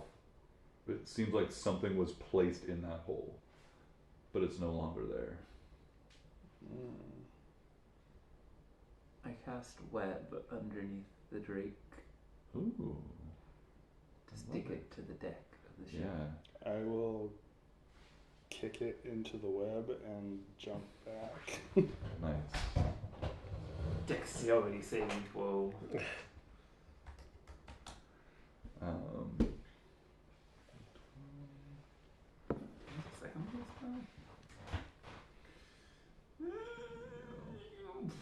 It's a 15. 18 was the deserve. It is restrained. fails and is restrained. You can make a strength check against the save DC to break out on its turns. Okay. It is wrapped up in the web. Xerox, imagine you're like standing just outside the web with like 1 foot firmly planted in this thing's back, keeping it down, not breaking the grapple. I will shout out to my friends. These things are under someone's control, or used to be. Ooh. What makes you say that? I can see. I caught a glimpse inside its mouth. There seems to be a space where something is missing. There's a fresh wound, as if something was implanted there. Interesting. Can I go take a look? We'd have to subdue it. We'd have to knock this thing out. It's subdued. Can't move in the web. Can I? Struggling, writhing around, Gray's flying snapping upwards. its Like, mouth. Gray's flying upwards in like a corkscrew pattern, trying to like lose the birds and whatever else may be on us. Yeah, amid all this chaos, like you're downing or binding this bird, this drake, you are still being utterly swarmed by these this horde of birds, and several other drakes are like still like flying through this this swarm, snapping up birds when they can. Do you want us to kill it then? No need to kill it, and just. How else do we subdue the drake? Non-lethally. Start throwing rocks! Xerox will try to knock it out with, We have a rock pile on Shippy just for this occasion. Just for this. Yeah. According to the rules, you can indeed just communicate that any damage you're trying to do is subdual damage, meaning non-lethal. So you can use your normal like abilities and weapons and stuff. Like, nah, I'm using a fireball, but it's subdual. So. Okay, then out comes the sword. And I whack him with the flat of the blade. Yep. yeah. I'll take some swipes at this Xerox dragon. will, take a swing at the well, not the base of the skull, I guess, but trying to give him a concussion real quick. Yeah, easily done with this ensnared creature. You guys were able to subdue it in just a few moments of effort, and definitely put some pain and wounds upon this creature, but nothing that's going to give it serious or long-term harm. But it does go unconscious for a moment or for some time. I get up in them face holes. Yeah, I'll say that at this point also you can kind of like continue like weaving the web a little bit just to like fasten it down in the spot. So if it does come to, it's probably not gonna bite anybody's head off. Oh, please tell me you're like using your sewing needle to like yes. remove the Yes, weeds. I am indeed. It's like so sticky to everything but your sewing needles. Awesome. Yeah, you have this creature well and truly bound. I will inspect his face hole Yeah. to see what's going on in there. You can open its now shut jaw. Is there fire? Is there heat? No, this thing, no, you don't feel any heat. There's no spark of chemical or magical energy here. If anything, you get a certain like caustic smell, that there might be some acidic potential in this beast, but it's like no like pools of acid just like laying around in its mouth or anything for you to worry about as you open it carefully. You can even just like kind of prop it open. It's large mouth. This thing is a medium creature, but a good portion of that is just jaws and a head.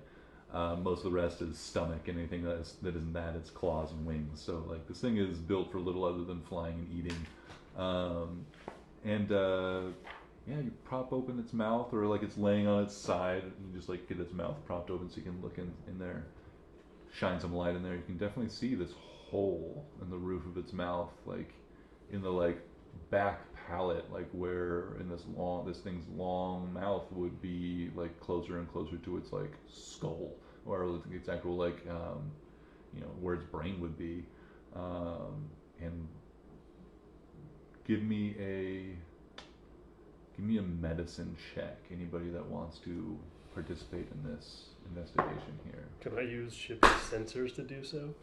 Shippy's onboard ability to sense is not refined enough to help in that regard. 16. 3.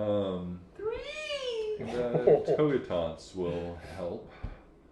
He says, this creature shows some sign of ill intent, corruption by some evil force. What makes you say that? What else but evil would capture such a creature for experimentation, implantation? Such are the ways of abominable evils. But what's implanted? There's nothing there. But there was. Xerox, looking at the creature very carefully. You prod around a little bit in that still healing wound in its mouth. You see that, like, indeed, this, like, hole, like, at some point, like, went straight, potentially, like, contacted with this thing's, like, brain or brainstem. Like, you haven't seen this sort of, like, manipulation of a creature probably since, when you first arrived in Valkreath and were met with the mechanical abominations created by Gamma. Germont. Speaking of one shots. I would shout, but well, BP wasn't there. You were there. Yeah. But Gray can't see any of this, I don't think. You you can like use your like body's sight as well as like so the he ship's sees. perception. Yeah. I So don't think Gray it would. definitely looks like something has been removed. So it wasn't cut, inserted, and then it's healed over. Yeah, it looks like something was implanted, especially with that that earlier natural 20. Like something was implanted here, and sense was removed and not like sutured or healed or repaired in any way after. So it seems like this could have been like somebody implanted something and then it was removed maybe accidentally or maybe violently, but whoever took the time to like capture a creature like this and perform some surgery on it or whatever probably didn't just like rip it out and not do anything. Like it doesn't make sense. Like it seems like it was maybe an accident or like something else happened. You would guess. Carefully placed, uncarefully removed. Yeah, Gray's too focused on flying. He's just trying to get up and away from these birds. Looked like The it birds could've continue swallowed like it. just like fly around the ship as if like some of them are like flying into and below decks and Mhm. stuff, trying to find places to hide from these predators. More and more, in fact, are like there's like this like little tornado like of birds like winding their way into like the open stairwell and stuff of the ship to get below decks. He's just trying to see. He's like maneuvering any way possible to try and ditch these things. There's so many of them, and like, how do you outrun a swarm of birds? Like, Breeze outran bees before. This is like a bee attack. He's stolen honey. He knows what's up. Is the other Drake still there? there are like 8, 9 drakes flying around in this pack. Any of these other ones have holes in their faces? We'd Have to get pretty close to find out. And they Wow. already have things they're happy to eat, so however you want to get them to come close enough to you. What do you want to do? I cast fly on myself and pull a Xerox. Chase after the next one and try to find its mouth open for a moment. Just to Yeah. fly by. Okay, just doing a flyby would be even easier than this, than Xerox's maneuver. So, and you have actual flight. Yeah. So even if you don't get it initially, you can just keep flying around here for a bit. And since the swarm of their prey seems to be so interested in using your vessel as potentially like a place to hide or seek refuge in, the predators are sticking around too, continuing to hunt this swarm of birds. So you have time here, so I won't even make you roll for this, like to at least get close to one of these, at least for like catching up to it.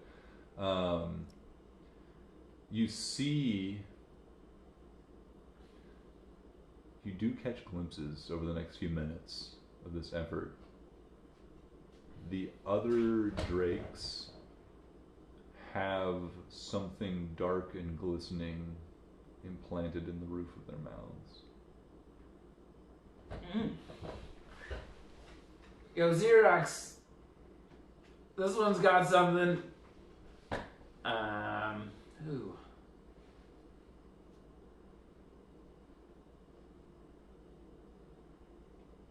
Now, how do we get it on the ship?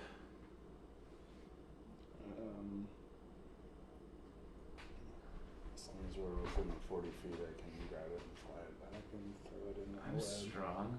Yeah, Gray's gonna fly back towards Beep Boop, keep him in sight. He's just gonna see Beep Boop fall while yelling out, "Non-slaves, grab food!" and pointing to the birds. Can I try to beat one down into the ship? Or should we Yeah, you're let welcome to them... try.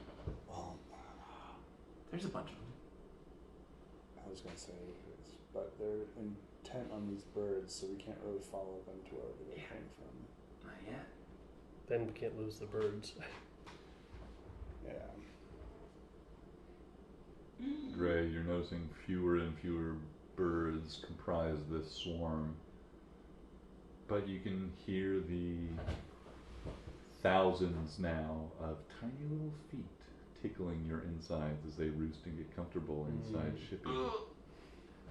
I'm gonna cast Ray of Frost on one of the drakes Okay. that has a thingy in its mouth. For 25 to hit. Yeah. that'll hit.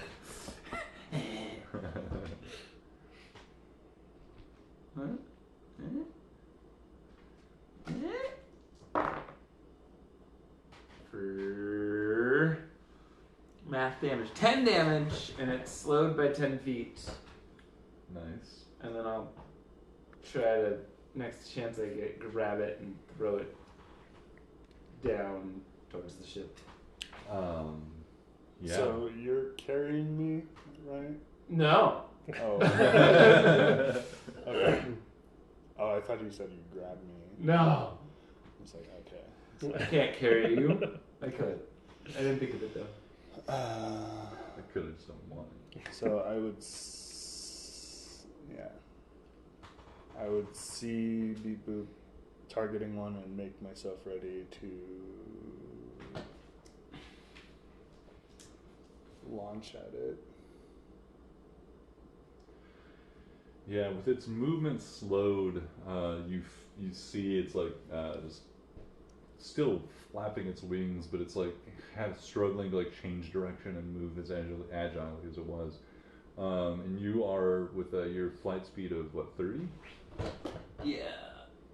I think it's equal to my, that speed, so there he is. Yeah. So you at that point like have like you're able to like match the speed of this thing at that point pretty closely. My flight speed is 60 feet. Your flight speed is 60? Yeah. How? Because that's what the spell says. That's so good. You touch a willing creature, the target gains a flying speed of 60 feet for the duration, 10 minutes. Damn. Yeah. In that case, you're able to like match the speed of this creature in flight.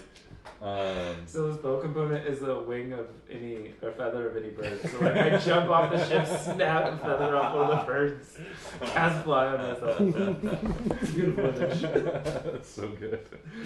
You just see you like have two feathers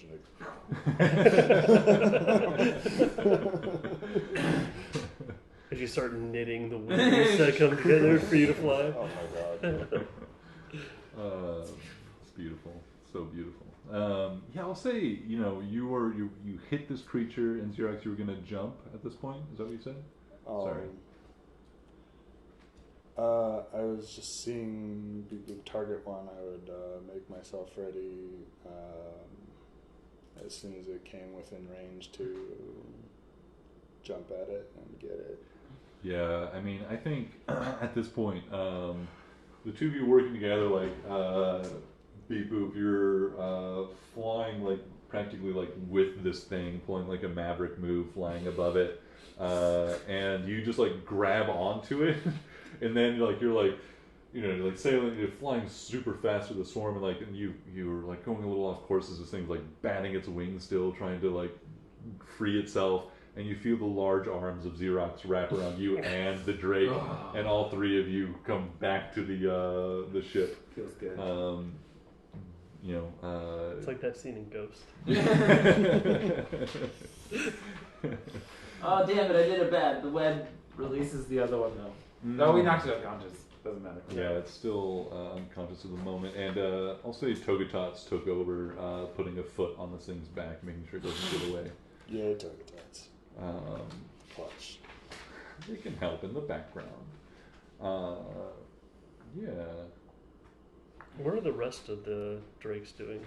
Still flying around, just eating. It's like just a smorgasbord for them. Although with more and more of the birds flying aboard the ship, there's like a couple drakes now. They're just kind of like circling around. I think now at this point, like enough time's passed where like it's just like the last like stragglers like flying into Shippy. You guys have thousands of birds aboard the ship now. Yes. And no swarm of birds outside anymore. There are now some hungry drakes circling Shippy. Great. It's like that Get us parable out of in the here. Bible Yeah. where God kills all the birds. Oh, the Florida story. I heard. God, that was so funny. Uh, Evan, your text was so fucking hilarious. Like the first time I've ever regretted not. That's like the only Bible story I know. Adam and Eve. It'll be like saying like this is the first time I ever regretted like not like growing up in a Christian family or whatever. That was hilarious. It's like no, you do not. The stories don't make it all worthwhile. Some people it's like, what the fuck are they talking about? Like, whores and people are killed. Why do these people? This is in the Bible. Daughters fucking their dad? What the? The Old Testament is nuts. Shit went down in the Old Testament.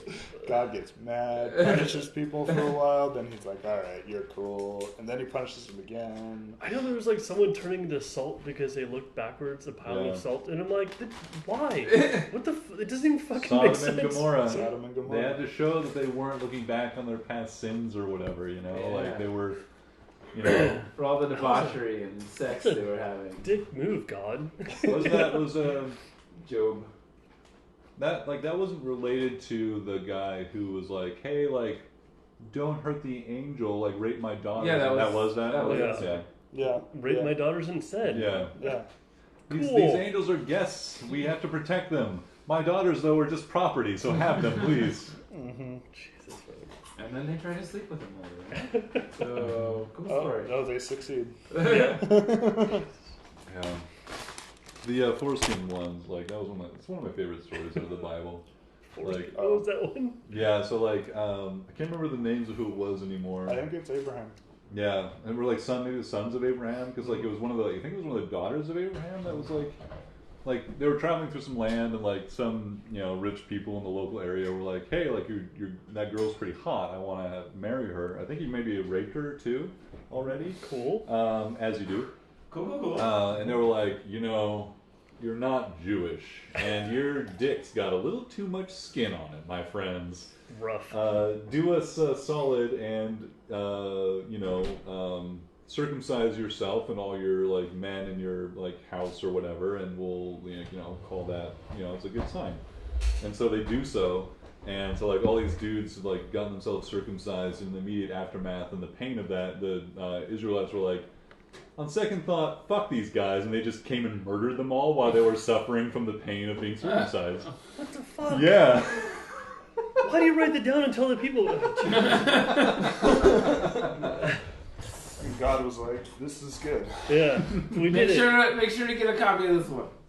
Mission accomplished. Get that down. Let them good.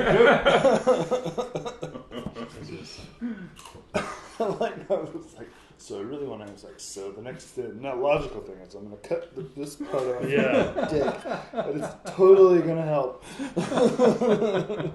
Oh, mutilation. That's cool. Why not? I mean, it makes sense when it's like, yeah, like I just raped this hot girl and I could buy her, and all it's going to take is a little dick skin. Done. Mm-hmm. So you have to remove this part of your body, but the rest of your body, it's a temple. Don't fuck with that shit. I fucked up. That shouldn't be there. Get rid of that part. That's supposed to be wrapper. It's supposed to dissolve away, but Constantly. It's like, and don't eat shellfish. Right. And you people, you don't eat pork. And you people. I know I told you can do whatever you want with any of the things that I gave you, but Right. here's some rules. I thought about it a little bit more. It's like, thought about it. I was wrong. Made it a little hasty. You guys are really bad at cooking, so don't eat the shellfish. That's legit what they taught me in class, was like, shellfish is harder to cook correctly, so that's why God was like, no, you're stupid. Don't eat that. And same with pork, like the trichinosis or whatever. Right. Oh. We don't know why people are getting sick, but when they eat pork, they get sick, so no one can eat pork. Like, badly sick. Like, trichinosis is like always 100% death. Painful death. Oh, man. No, but yeah, Florida man, I never even thought that's so funny. Florida man would be, no. This is way too accurate. Like, My favorite thing ever. it would be exact if it were gators or something. I mean, there are crocodiles in the Bible. Well, are there crocodiles in the Bible? No. I don't think so. Crikey. Dragons. King David said, "Crikey, that's a big croc." Steve Irwin. I'm gonna take my thumb, ram it up his butthole, and you get really pissed off. Who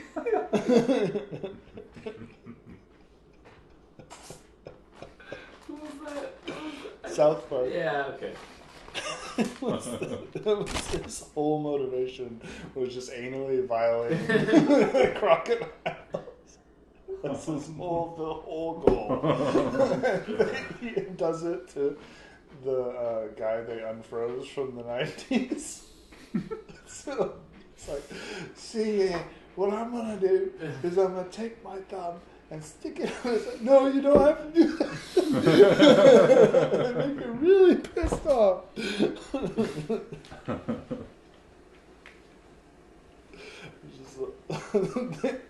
They keep the guy in the cage when they have like Ace of Base playing on loop. And they give him. They wore Eddie Bauer back in the day. Eddie Bauer.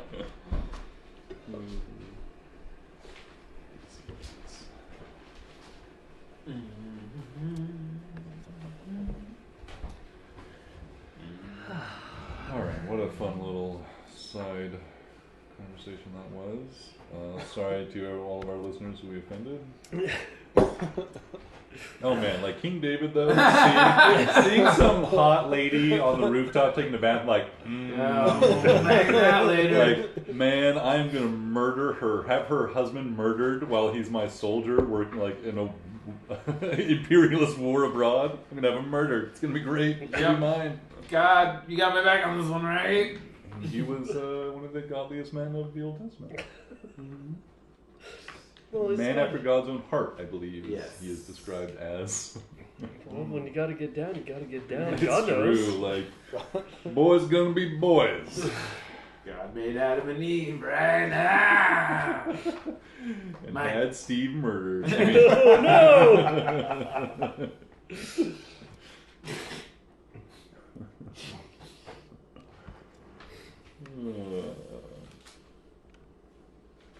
cool.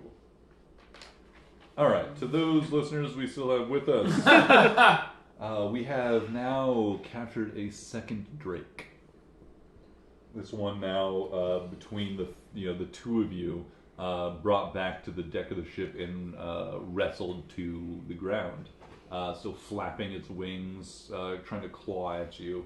You guys might take small amounts of damage, but you guys have so many resources and health at your disposal. At this point, it's not worth tracking. You take damage, and this thing is brought under your control with just a few scratches.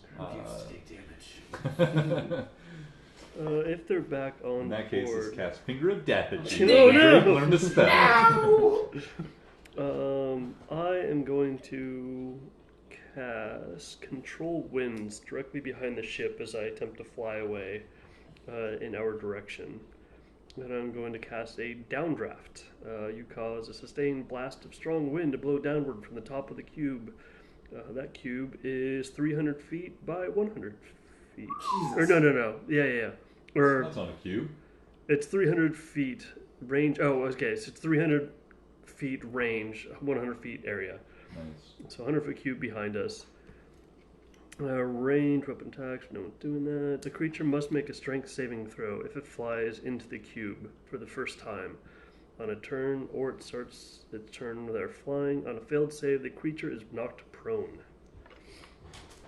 So you're trying to knock all the other drakes Yes. away from us? Yeah. As you make it get away. Mm-hmm. I love it. Yeah. You Take my hands off the controls, grab a yeah, I think wing. we mentioned last sesh that it's it only takes your movement to actually like do the basic movement for the ship. So long as you're standing at the helm and using your movement to move the ship, you still have your action and bonus action and reaction available to you for other things. And once again, you can spend your bonus action, I think I said, to infuse some of your spell power into Shippy to give it a little jolt and extra movement on your current turn. So that's another tool you have in your belt for getting away from these things. Okay. However, you guys feel Shippy shift a little bit. Like there's always that a little bit of change in inertia for a moment as Shippy accelerates or decelerates or changes or like shifts upside down. Like there's this momentary like transition where you're like the local gravity is like interacting with the planetary gravity and your body's just like experiencing some amount of change that you can sense. But Shippy, taking off the chain and just darts forward at the same time as this like big blast of air slams down these drakes, trying to push them down and behind you. They seem, a couple of them did seem to be almost like anticipating your moves, like trying to get out ahead, like almost at this point like just waiting for the birds to come out of Shippy or something. So there's just like a couple of them that are maybe a little smarter than the others that like see the direction of travel that you're going and are already like soaring ahead. But like most of them you just like blast down, like almost down to the ground. They're like beating their wings and scrambling not to get slammed against the ground below you. A handful of them though are still just beating their wings, trying to catch up now at this point. It's more a battle of attrition unless you wanted to try and like hide. Yeah. I'm just trying to like which make would a be break. pretty tricky. No, he's just trying to get away. Yeah, so it's more of like a battle of attrition to like just leave these things in the dust, and just dependent on how intent they are on chasing you. Because it's, you know, they can see you from miles away, so you could like leave them in the dust for a while with a huge exertion, and then they might just catch up overnight. You don't know what these creatures are capable of. Gray's gonna burn a couple spell slots. To... Hey, you two, get to shooting. Fair enough. Yeah, they say, "All right, you don't want to capture any more, then." No. Two ballista shots go flying at the encircling, chasing drakes. A handful of these shots assuredly go wide. Tomothy, his first 2 shots fucking misses, sails wide. It's like, all right, I got the range. In the second pair of shots, he does hit one. Ooh, Ellis. Yeah, Ellis. Fucks up. And also, Oh. see, Tomothy happens to the best of us. And her second shot also slams into one of these drakes. And the chasing beasts are quickly dissuaded from staying close to the ship. You can still see them beating their wings and riding gusts of wind, giving you some chase. But it seems like they're falling farther and farther behind. Man, I missed my talisman. What talisman? My dragon. The one that just got Talisman. taken The away. dragon talisman that you like grabbed and then forgot that you had. For... Until I gave it away, and now there are dragons that I could be ensnaring. Gray's now walking away from the helm like, I sleep now. Just go right back to bed. Not even phased by this. We haven't faced a dragon since then. Yeah, Gray, you go down below decks and find your chamber has, if you had shut the door, just a mass of birds slamming into it, opened it again, and your room is full of birds. He's like getting birds out, the ones that are trying to eat the bugs. Mm-hmm. Yeah. Maybe like slapping a couple dead ones down for, you know, the other creatures to eat. That long, like, weird rock-eating centipede is currently eating its way out of the inside of one of the birds that it has caught and devoured, and slain. But most of the victories have gone to the birds. He puts that one back in his bag. Stay in bag, you know, and throws the bird in there as well. Perfect. Yeah, you take your rest and are only greeted in the morning by having a few bits of bird droppings on you. Yeah, not the first time. Yeah. There's some great medicinal effects that guano has. So. And it could be turned into niter, and then we could start getting into firearms. Yeah, Gray is certainly capable of leading the way on the chemical innovations. Oh, he's definitely a chemist. He's the kind of chemist that dies early on in their experimentation, I think. Tried to eat all the radiation. Yeah. Mary Curry yourself. Spicy rocks.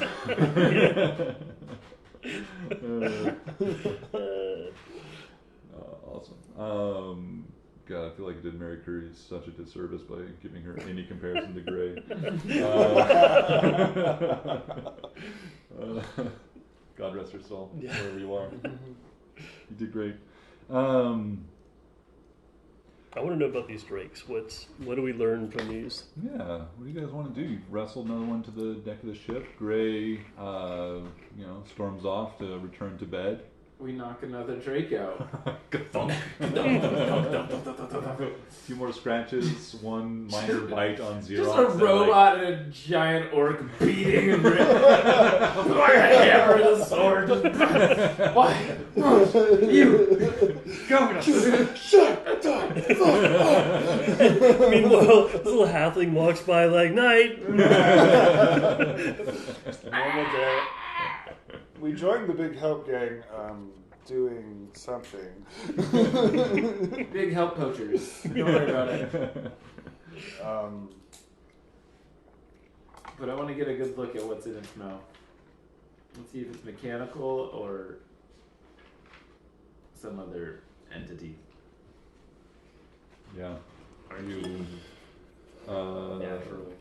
pry open this second one's mouth after it's thoroughly unconscious from the battering. I'll probably tie up its wings a little bit so it can't fly as well. Smart. If you clip the guiding feathers, it won't really fly anywhere. The guiding scales. Just like chuck it off the side. Try that, motherfucker. It's like sparkling flame all around. We're fucking chickens. Told you. Yeah, this creature, you're easily able to subdue this thing, tie it up, make sure it's not going to cause any problems should it come to. Cracking this thing's mouth open, you see this one also, all of them appear to be like kind of like black and blue scaled drakes, and they all seem to carry some like sort of acidic potential in their mouths, which they haven't really seemed to seem to use yet. But they're also like not anything like, they're like much smaller, like anything like even like a juvenile dragon or anything. So at your guys' scale, like even if these things like blew some acid at you, you're looking at not like an ultimately like inconsequential amount of damage unless it's accompanied by other other events and stuff. So yeah, you're easily able to subdue this thing. It spits a little acid out on the deck, which again, Shippy's hole seems to be fairly resistant to damage, so it just kind of like simmers and bubbles, and Tomothy ends up like wiping it away, leaving just like a small like discolored patch instead of like potentially like like deep acid burn or gouge in the hole. This thing's mouth opens to you, beep boop. Xerox holds it open, like keeping it well and truly held, so if it does wake up, it's not going to bite your hands as you like reach in to examine this thing. And you guys can both give me a medicine or a nature check, or an arcana check. And if you have any two of those, you can roll with advantage, but it doesn't look to be necessary. That's a 30 arcana. Holy fuck. Do you have medicine or nature proficiency? No. Okay. I don't have proficiency, but I don't have nature either. So I just have best thing is 15 medicine. Cool. You got an arcana? Yeah. Yeah, Xerox again. Or 25 nature. But yeah. You looking in Xerox, you can tell that like your initial assessment of that other drake is very much correct. This thing has something implanted in it still, and Deepu, you reach inside this thing and angle it again, like twist its head so you can get it in the sunlight and really see what's in there. As it's like you see something dark and shimmering inside this thing's mouth. There is a small chunk of some dark stone in there of some kind. And once you have the light shining on it, you immediately identify this as cold iron.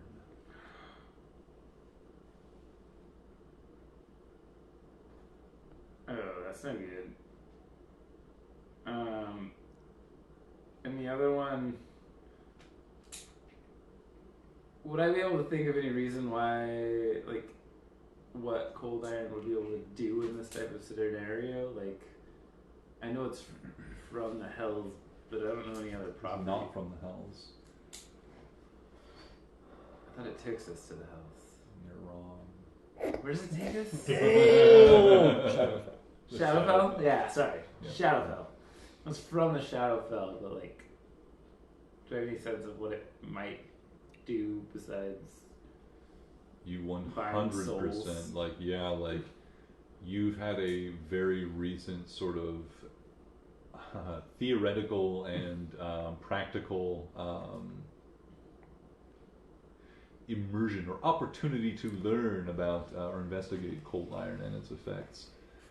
You recently replaced the cold iron helix, or helped replace the cold iron helix around Togotatz's heart with a bellstone creation, and you knew that that cold iron was there binding Togotatz's will and very like soul to the demands of something else. There's something about like that I think it's like sort of like this idea now that like certain exotic materials have affinities to different kinds of like magics and effects and things like this, and not just like schools of magic, but like this is the second time you've seen what you would expect or suspect cold iron being used in the domination or control or manipulation of another creature.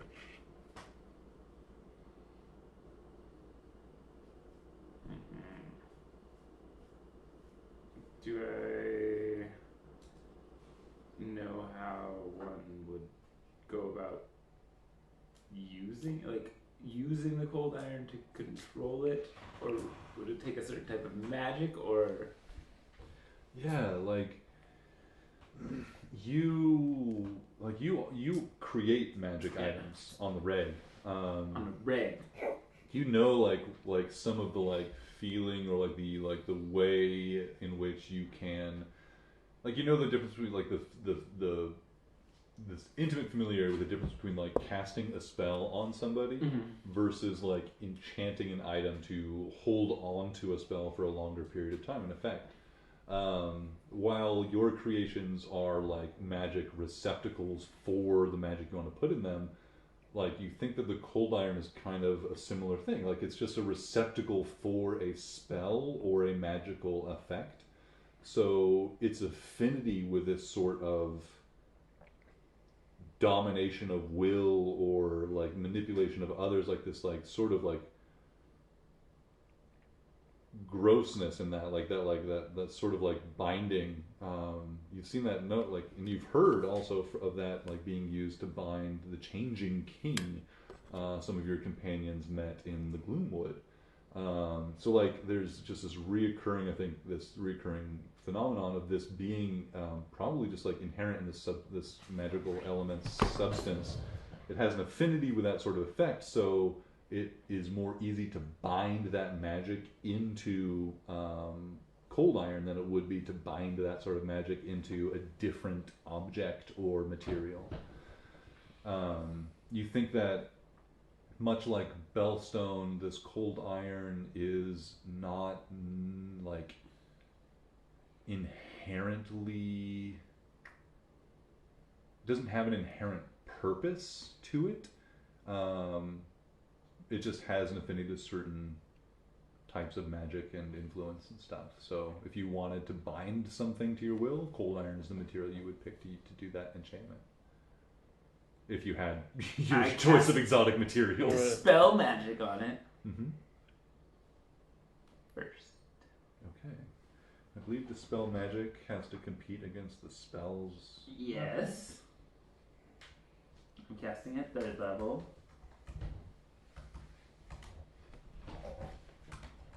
10 plus the spell level.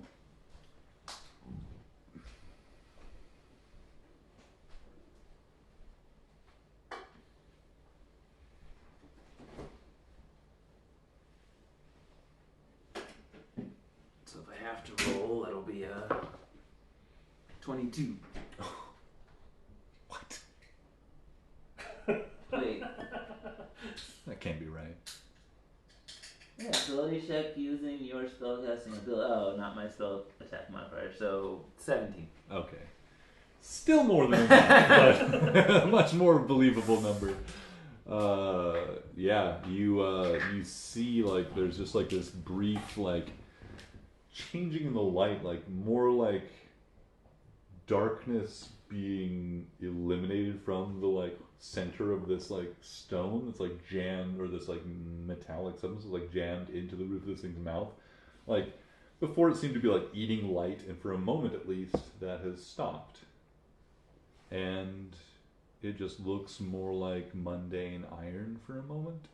A little darker than you would normally see it, but it just doesn't have that same like light eating appearance for a moment. And the magic, you believe, is dispelled. But it's still cold there. I mean the what? It's still cold there? It's still cold iron. It is still cold there. Yeah, you don't think you've changed the fundamental nature of the material. I gotta go back. Gray's going to bed. Don't wake Gray. You know not to wake Gray. Don't worry. Xerox, what do you think? Something was controlling this thing with cold iron. Well, it's not anymore. It could be the same as what was controlling Togatats. Oh, I didn't think of that. Togatats, you seen any creatures like this before? Drakes, spawn of dragonkin. Unessential to the purge. They are not abominations. Excellent. Do these things grow up to be dragons? No, they are completely different species. Can they be trained? I don't know. They could be worthy allies in the fight against abominations. I think someone in this vicinity is controlling them. If we can follow them. We're on a mission from God. We got 2 packs of smokes. Sunglasses on. You want to keep some?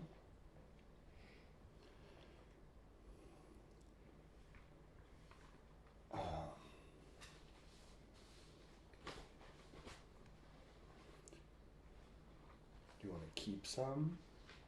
Some drinks. Just chuck it in the. Well, no, we have 2 of them. I'm not rope. We got a ton of birds to feed them. I mean, really though, we can teach them cool with all these tricks. birds? Whoever is, if we keep them, it may draw out whoever is controlling them.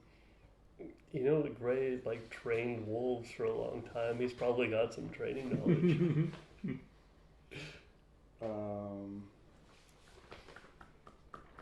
Someone, my suspicion is someone who lives around here is controlling them. Well, come find them. Yeah. I'm tying up a harness Sewing a harness.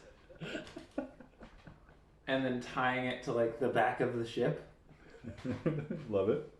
and then one of them I'm gonna put down with. Oh. Throw it in ellipses. Throw it in a room with ellipses. Gray has already sold one of the dude. Gray's already asked one of the non-slaves to feed little bits of mushrooms from ellipses to the ship. Oh yeah, okay, smart. Just have the regular people just handling rot mushrooms. Yep. Nothing bad can come of I don't this. feel so good, Ken. We got TT on board. We'll take care of any problems that may arise Look from this. around one day, and all our crew's like lurching around. Like, I've seen The Last of Us. I know how this works.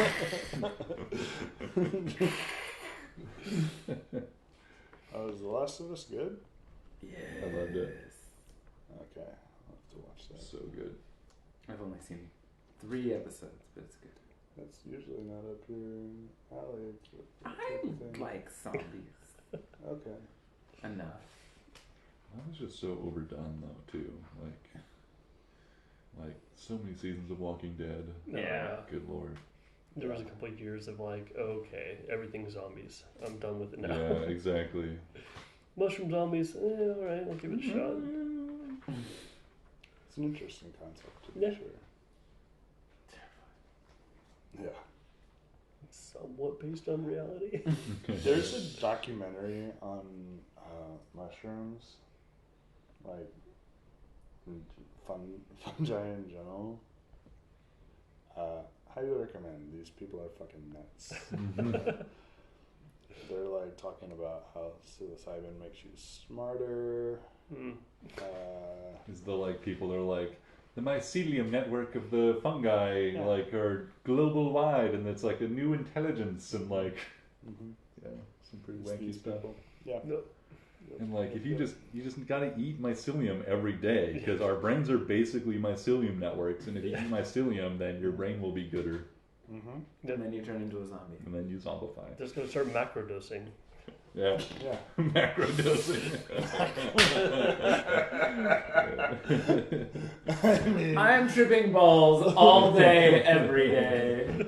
I mean, it's the same people who believe that if you bored a hole in your skull, that you'd be just tripping all the time. Yeah, of course. Need those holes. You just don't have enough holes in your face. Just need one more. Yes, we have evolved to the point where we need another hole. Once again, God's like, I fucked up again. What do you need to do? You gotta take the dick skin off and then a hole through the top of your skull so you can have a mushroom drip directly onto your brain. Then you're perfect. Then I did it. This is a work in progress, guys. You guys work with me. I got a bunch of other things I'm doing. I'm just coming back to you guys when I get a chance. Do you know how many planets are on with life out there? They'll need a Jesus. They'll need foreskin rules. Oh man, can we change the name of our group to Foreskin Rules?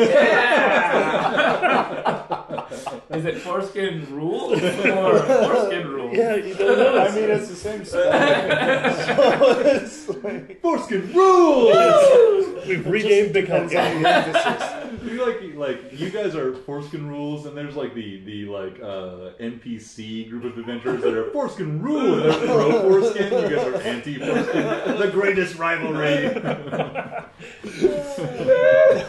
Oh man. All just on a little bit of difference in emphasis. Yeah. This has an exclamation point. Yeah. I honestly don't know what to do with this Drake, though. Well, one of them is tied up to the back of the ship, so when he wakes up, he can't fly anywhere, and the other one's chilling with ellipses. Nothing bad could happen to that. I'm gonna send I don't think full mouth down ellipses into would- ellipses. What the fuck? Are you trying to kill me? No, the Drake is not gonna kill you. He's ellipses. gonna fucking kill me. You're level 60. Should I eat Trying it? to kill No, me. don't eat I it. have a please. big mouth. I could put it in there all at once. Nope. Nope. Man, You are now friends. I'm gonna try. What else do I have to live for? To give us the rot that's growing on you so we can find the tree eventually.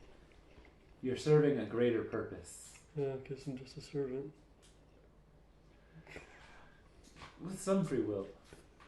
Some of the new visitors on the ship like, are we supposed to serve the birds too? They've taken occupation in our room, and they're in our beds. You can scoot. Do we need to them. feed them? No, please don't. And Right, clean did up give them after orders to grab the birds as food. Clean yeah, up that's after right. them, yes. Yeah, we guys were like taming or like breaking and binding the drakes. A few of the new passengers come up with just squeezing flailing birds against our chest. Like, we've brought up some of the birds as food. Not yet. They're not awake yet. Take those back down. Okay, well, Don't lose too many, please. And then, so, we're going to have to get rid of most of these birds. Not yet. One at a time to the dragons. I mean, but they're going to shit all over our ship. We have 14 crew members. Oh my with little else to do. Yeah. Just a flying bird cage. I got drakes too, not just birds. Someone's gotta have prestidigitation as a spell. No, it does. Although I got a lot of bugs, I probably will feed on this. Just yeah, prestidigitation would be really handy right now. Bang! Things are just gonna get a little out of control with like the amount of bugs that start appearing on the ship. Let's start using bird poop for something. Mm-hmm. Yeah, we'll just collect it. We'll collect it to throw at our enemies. Yeah, we can make On bombs. the ballista. A bird shit bomb. Bird bomb. Hoarders, D&D edition. You load yet another bird shit cannon. Again, it's having no real effect on your enemies. I'm gonna try a new formula, don't worry about it. But damn is it satisfying to just fling shit at your enemies. I think it just needs more shit. Let's keep going.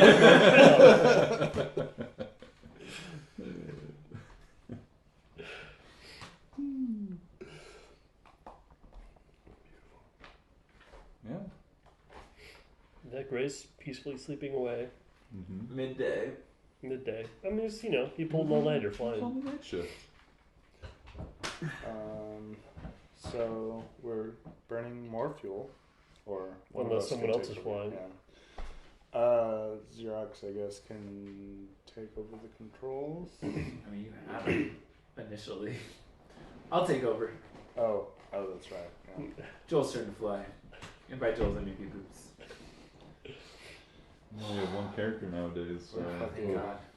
Fucking Noah's Ark up here. Drakes, birds, abominations, machines. Gather 20,000 of every, just this one kind of bird.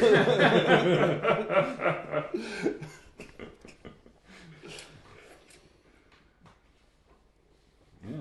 So you guys have gathered or gained, you've acquired 2 drakes and a shipload of birds. Nah. I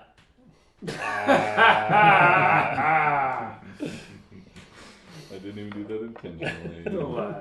I was just struggling to come up with words, which is most of my time as a DM. Yeah. What would you like to do with your new drakes? Well, every day we feed them a little to try to get them to listen and understand that we are kind and gentle beings. Gray's After gonna we lend beat the his, shit out of them. Gray's gonna lend some experience, having made his own line of wolves, Mm-hmm. teaching people how to We have handle one animals. male drake and one female drake. Oh my Because god. then we can breed the drakes. Breed drakes. And then, we'll have an army. Yeah. This is Gray relaunching. Given Wolf. a few years. I'm gonna ride a drake into battle. I'm gonna try to teach it. Tell me ride the drake. Shit. Yeah. I want to teach him magic. Yeah, this all seems like some long-term Yep. plans, guys. We got a This all couple seems days. great. These are long-term goals. When Sarah and Carly rejoin, we're like, wait, what are we doing? We have Don't worry about it. So they come back, they're like, all right, so you get back, they sail the airship, and flying around them are 50, you count 8 drakes, all severely inbred. The ship's covered in these centipede-like insects. You've somehow acquired 30 new crew members. Every single one of them knows nothing about flying the ship. Half of them aren't even self-aware.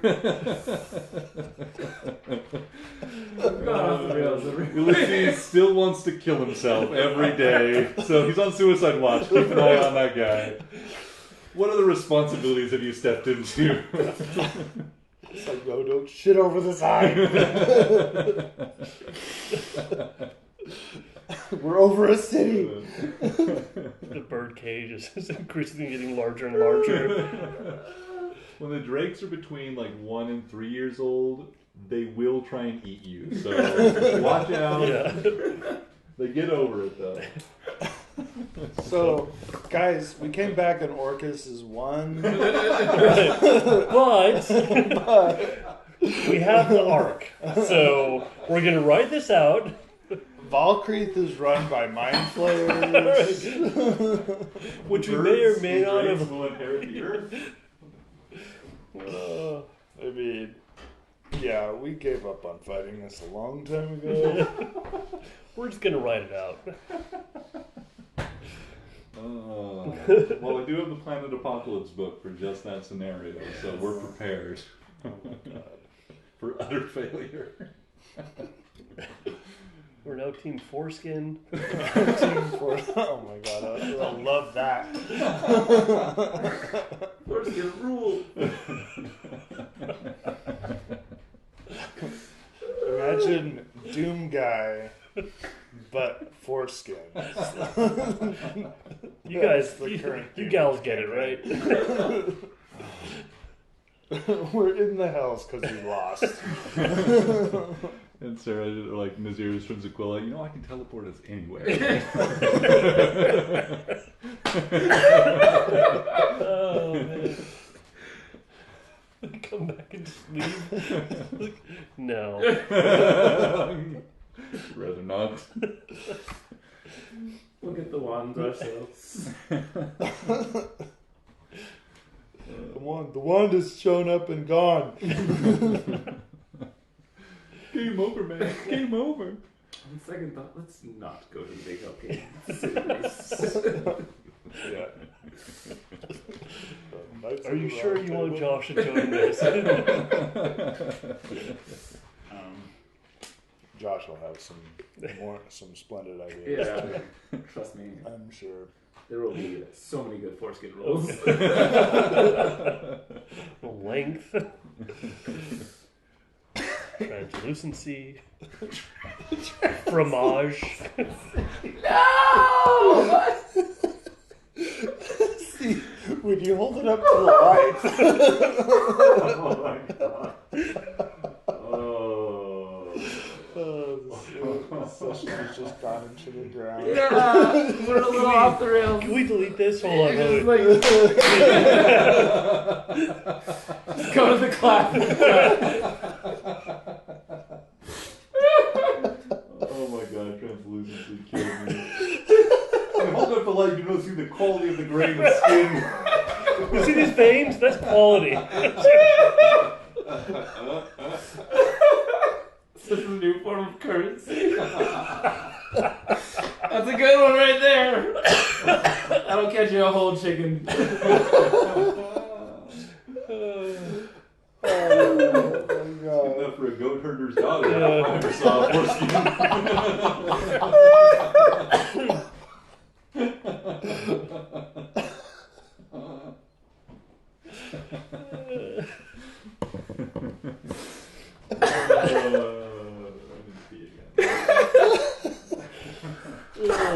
And we lost another 100 listeners.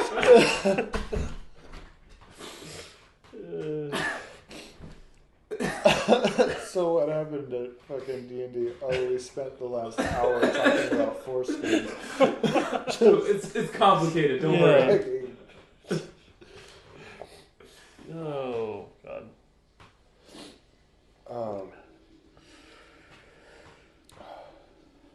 No, but if we've kidnapped this guy's pets, We've done a lot of good things tonight, don't worry. maybe it'll draw him out, like you said. Maybe. Or we just have some awesome. Or we have new pets. Really? Yeah. I'm just going to learn to ride them. Okay. Sounds like a good idea. I feel like we went through a trap and dude's like, what the fuck? Did you make this? I did. I made that in high school. Very badass. I liked It's very X-Men. stinky inside. Yeah, there's still clay in the horns. When I made it, I was like, I don't know how to get this clay out, so I'm just going to steal like a pound of clay from the art department. It's fine. I mean, it's probably not great, but There were like a ton of crosses when I moved into this place. The previous owner was very Catholic, so I thought hanging up a like devil skull thing. Like cleanse the air. Yeah, you know, it's Burning sage. It's like burning sage. Yeah. It's the anti-burning sage. Clay demon masks. It's the paper mache that I learned to do, and now Gray knows for some reason. Yeah, which we used for disguises. Epic disguises Epic. at one point. I mean, Gray carried paper. It makes sense. So these idiots tried to sneak in with paper mache on their faces. We made it in. Yeah, We did. It worked. I can't remember if Gray turned into a horse. I can't remember. And we're All back. right. And we're So, So foreskin.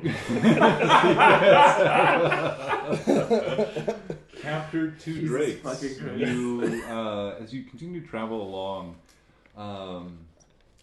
Gray, you are as you're trying to get some sleep that following day, like that day after the Drake event. You finally go to sleep as several birds are nestling into your warm body crevices. They're just getting everywhere at this point. Yeah. You drift off to sleep, but are awoken by the sound of Shippy, who says, Hi there. It looks like you're trying to sleep so I can come back later. What, Chippy? I said I would tell you about how far I think till we get to the Zephyr. How far, Chippy? 2 more days. Oh, tell Robot. You got it. beep boop, you hear, hi there. It's about 2 more days, assuming no significant changes in our target's current direction and rate of travel until we reach the source of the Zephyr. Looks to be, right now, just on the other side of the Cragspire Mountains. Is there any way to go faster? Yes, if you would like to give me your arcane energies, I can certainly use that to increase our speed, at least temporarily. Sounds Also, good. we can burn Zephyr at an increased rate if we really want to get going. Oof. We've been going 1 day. We have 8 more days. Wait, this journey so far has been I think it was 5 days. 1.5 days to get to the mountains, plus another day, so we're at like 2.5 days. So that's 2 more days on top of that. So we're like 5. So we have like 5 more days left. You put in, just like yesterday, you put in 2 pounds of Zephyr, which added 10 days to Okay, your that total. was yesterday. Okay, So I've calculated you at having 13 or 14 days of travel right now. okay, Whichever you guys think is 13. Sounds 13 good. days. Fire it up. All right, Fire it up. I'll dump a 4th level spell slot into you, and let's burn quick. Let's see if we can't break that down to a day.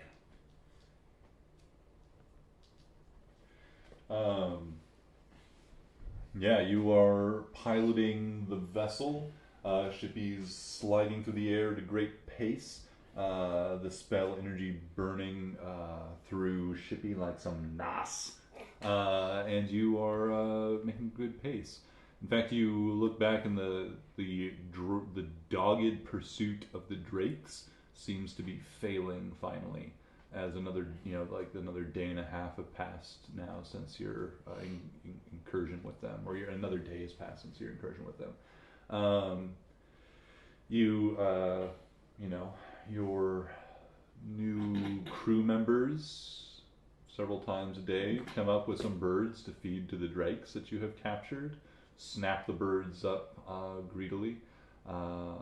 The crew members are just like, they just like bring up the birds and they just like one like flies away out of their hands, like, oh, and they like grab another one, just like break its wings and feed it to the drake. And they pick up that practice of just maiming the birds so they don't get away before they feed them to the drakes. Gray stops him like, no, make, do, trick. Roll, then bird.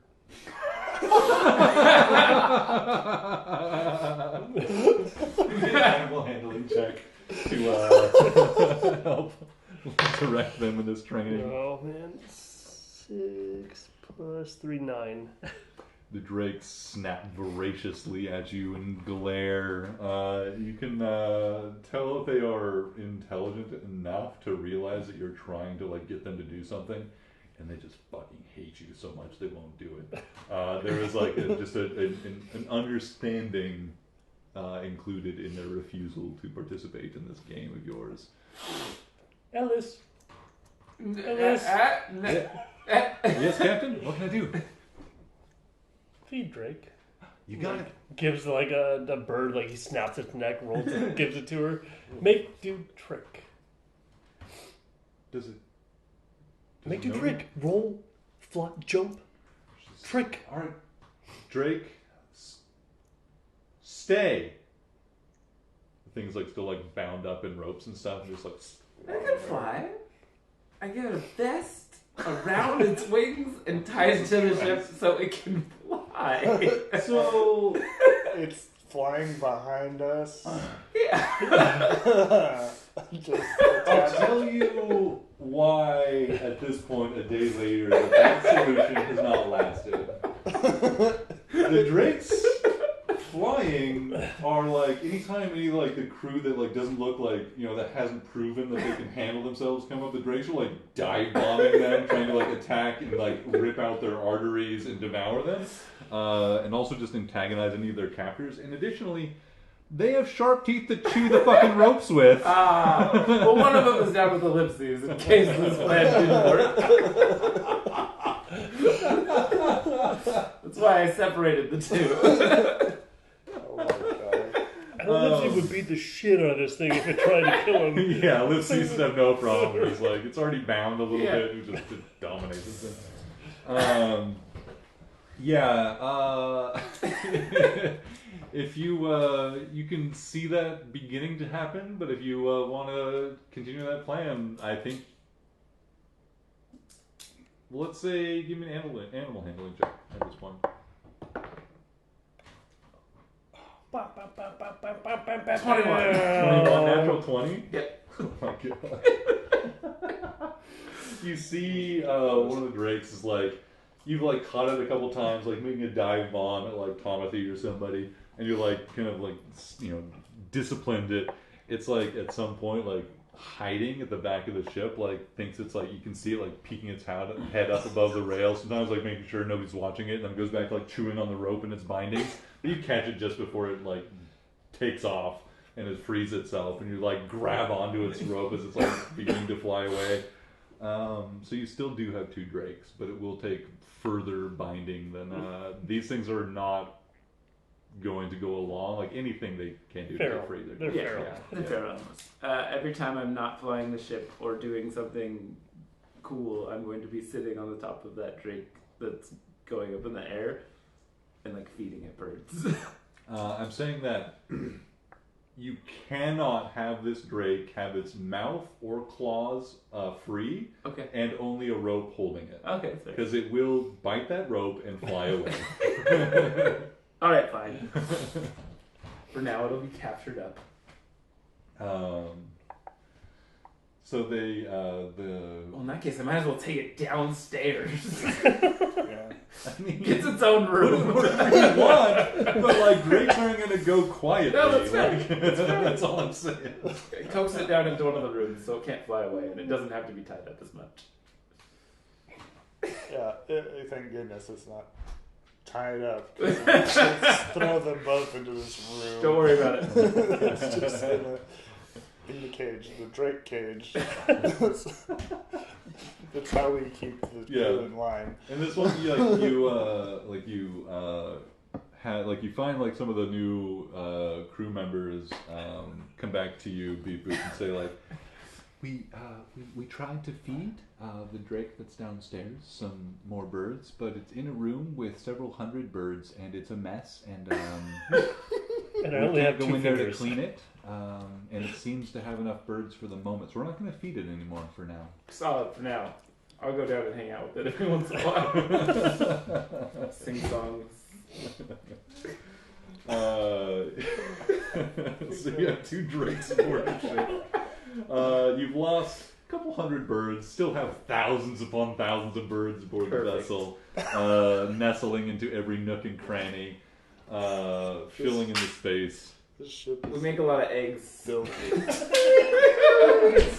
Every morning's an omelet. Every morning you crack 8 dozen eggs to make a couple omelets. Xerox is singing the Gaston song. I is a lad, I ate 4 dozen eggs. Beautiful. So, let's, if we remember, this all started with a single, like, random encounter check on this journey. We will never get there. Yeah, let's have one more. How about Beep Boop take this one? This is a D6, please. Oh, sorry. I rolled the wrong die. 5. 5.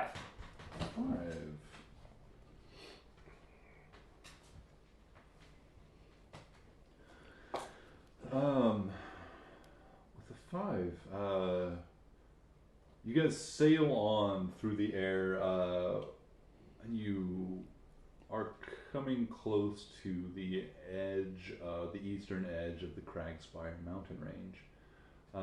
You traverse, valley and ravine after another, occasionally coming across some immense, landslide that would have blocked passage for any landlocked creature.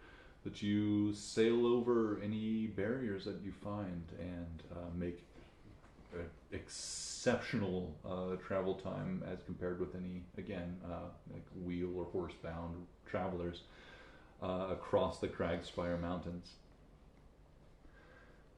And it is when you can tell that you are certainly on the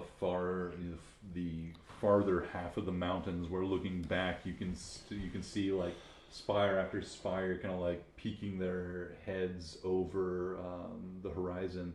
But east of you in the direction of your, or west of you in the direction of your, east, yep, there we go, of your travel, you see fewer and fewer mountains teeming into the horizon, as previously each ravine or bend that you passed revealed more mountains in the distance, more snow-capped peaks. But now you see fewer and fewer, and in fact there's a moment where you see a long and open wasteland ahead of you to the east. The gap between 2 towering spires, the view is quickly blocked again as you wind your way through this ravine around the base of one of these mountains. But for a short time you do see this immense badlands with sparse looking like petrified almost forests dotting the landscape, but the bone wastes, your first true glimpse of it, seems to live up to its name, at least in terms of a wasteland. There is a vast stretch of landscape that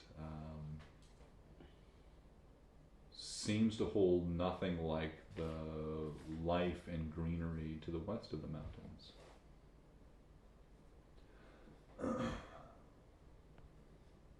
So you travel deeper through the valley, losing sight of that eastward expanse.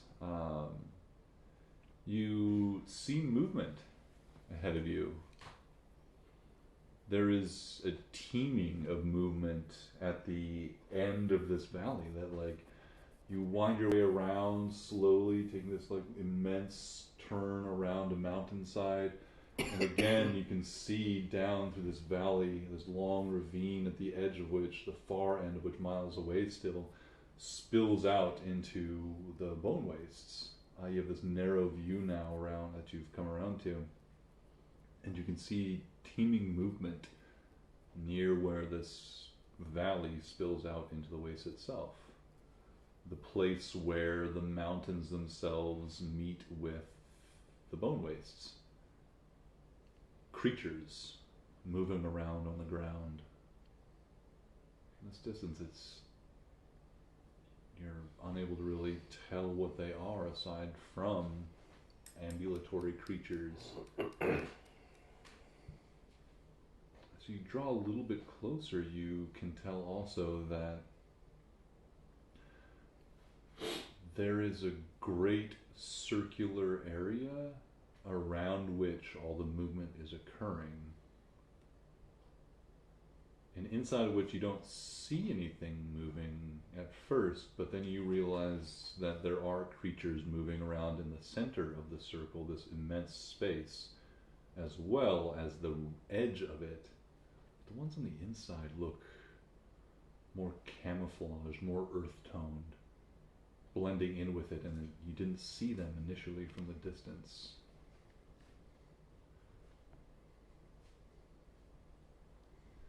You, as always, flying in the air, will be visible from a great distance. Would you like to approach? How would you like to approach? Does this look anything like the boule we saw before? The boule? Oh, the the land shark? Yeah. The boule? No. You can tell that whatever these these strange looking creatures are, they're like definitely like moving around. They have arms and legs that they're propelling themselves with. Their bodies look weird, more like you see some that just like as you get closer like look like clusters of like little like cubes all like moving around. Like you didn't, if you could tell that they like moved with some like gait of having legs, you would just like see like little blocks like moving around on the ground. Weird. Shippy, which way is the Zephyr? It's almost straight ahead of us now. We're going to make a slight course correction to the south after we get through the mountains, and then it's dead ahead. Is it that circle of things there? I don't know what you're pointing at, but I don't think so. That seems like what you're seeing is probably closer. We have another at least day of travel. Ah. Keep on course. You got it. I'll just watch as we fly over. Yeah. I'll point it out to Xerox.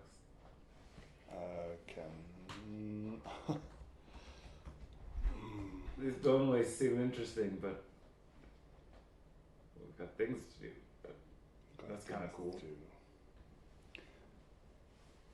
Do you know anything about that, Gray?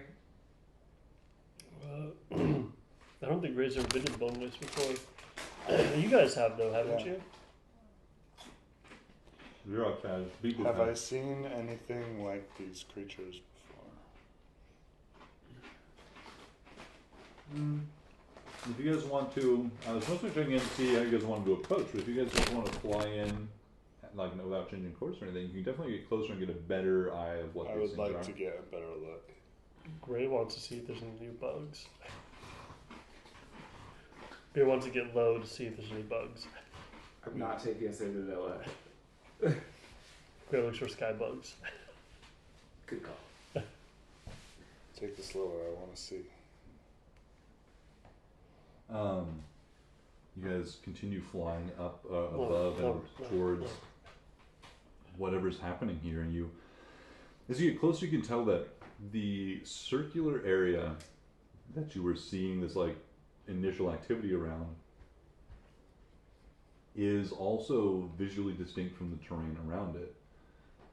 There is almost like this whole region has been like pretty rough in terms of like vegetation and stuff, and like pretty limited, but there's still like scrabby trees and bushes like growing everywhere they can get find root. There is a circular area ahead that is, you would guess as you get closer, maybe like a half mile in diameter. That is very obviously a different sort of like terrain. It's like you're like traveling from like one continent to another, crossing this like the edge of this like this hazy edge of the circle that becomes like, while far away, look very like clean and distinct. As you get closer, it's a little bit like, it seems like whatever like terrain difference there is, kind of like they slowly meld into each other. But this circular area that the camouflaged creatures are moving around in, you notice that they are, it's only camouflaged because that circular area is like earth and rock and like bluish stone and rocky outcroppings and like strange, like where there are trees, they're like twisted and contorted and look like they're alien almost. There are these strange camouflage creatures spilling out from like this circle, like moving ever towards the edges of the circle, ever outwards from somewhere in the center. And at the edges of the circle, you see these creatures. Most of them seem to have 2 arms, 2 legs, but their bodies are utterly strange. Many of them have like cubes, just like cubes, like they are like a walking cube with like a weird like, as you get close enough to see, in fact, how about each of you give me a perception check, assuming you're all out of bed and looking at this. I'm assuming this is going on for a while, right? Yeah, you guys are approaching for some time, so. 23. 27. Why does that matter for your ability to perceive? What do you mean?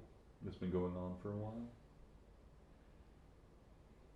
I mean, I'm just curious because you said like I assume this has been going on for a while. Oh, I mean, like we've been witnessing this like circle as we've approached it. It's been like happening for a while, as in like Ray would have been woken up and like. Oh yeah, for sure. Yeah, okay.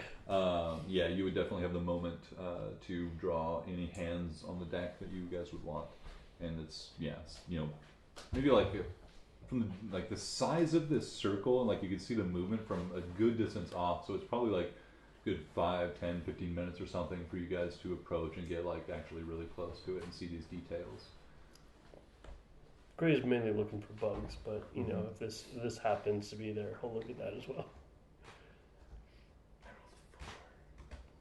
A 4? I see nothing but blocks and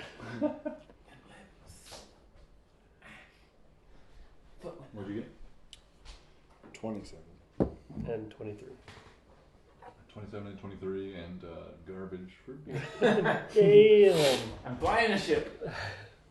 The two of you see utterly strange and alien creatures.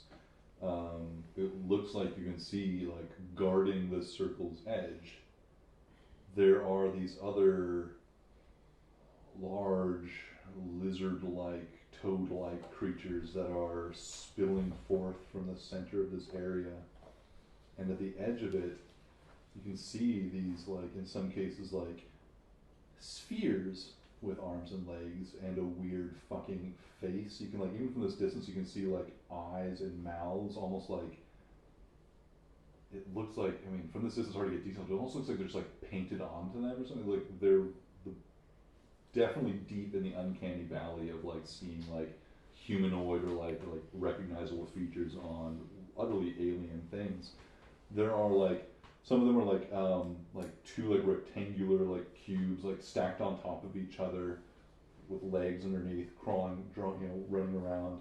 And these things, as these weird lizard toad things come towards the edge of this circle, they are swarmed by these strange spherical and cube-like creatures and slain without mercy.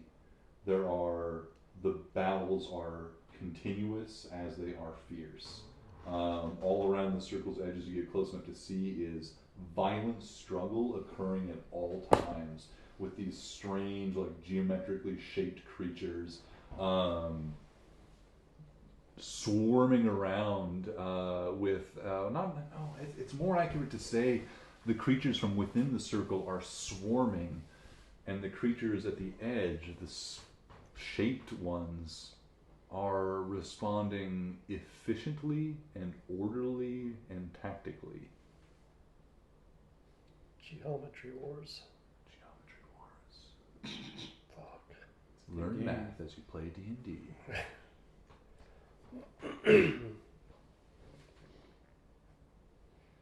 Those two high rolls, you see something more from within the circle as well. These creatures, these weird lizardy frog creatures that are immediately after they bubble up to the surface, the ground within the circle seems to grow boils like sickened flesh, and then they pop open, revealing a new one of these creatures, which then immediately you see, watching 1, 2, a dozen of these things be born, begins running to the edge of the circle. You approach long enough to follow the life and death of several of these creatures as they are born, sprint with violence to the edge of the circle, where they are met by a legion of strange creatures which slay them on arrival.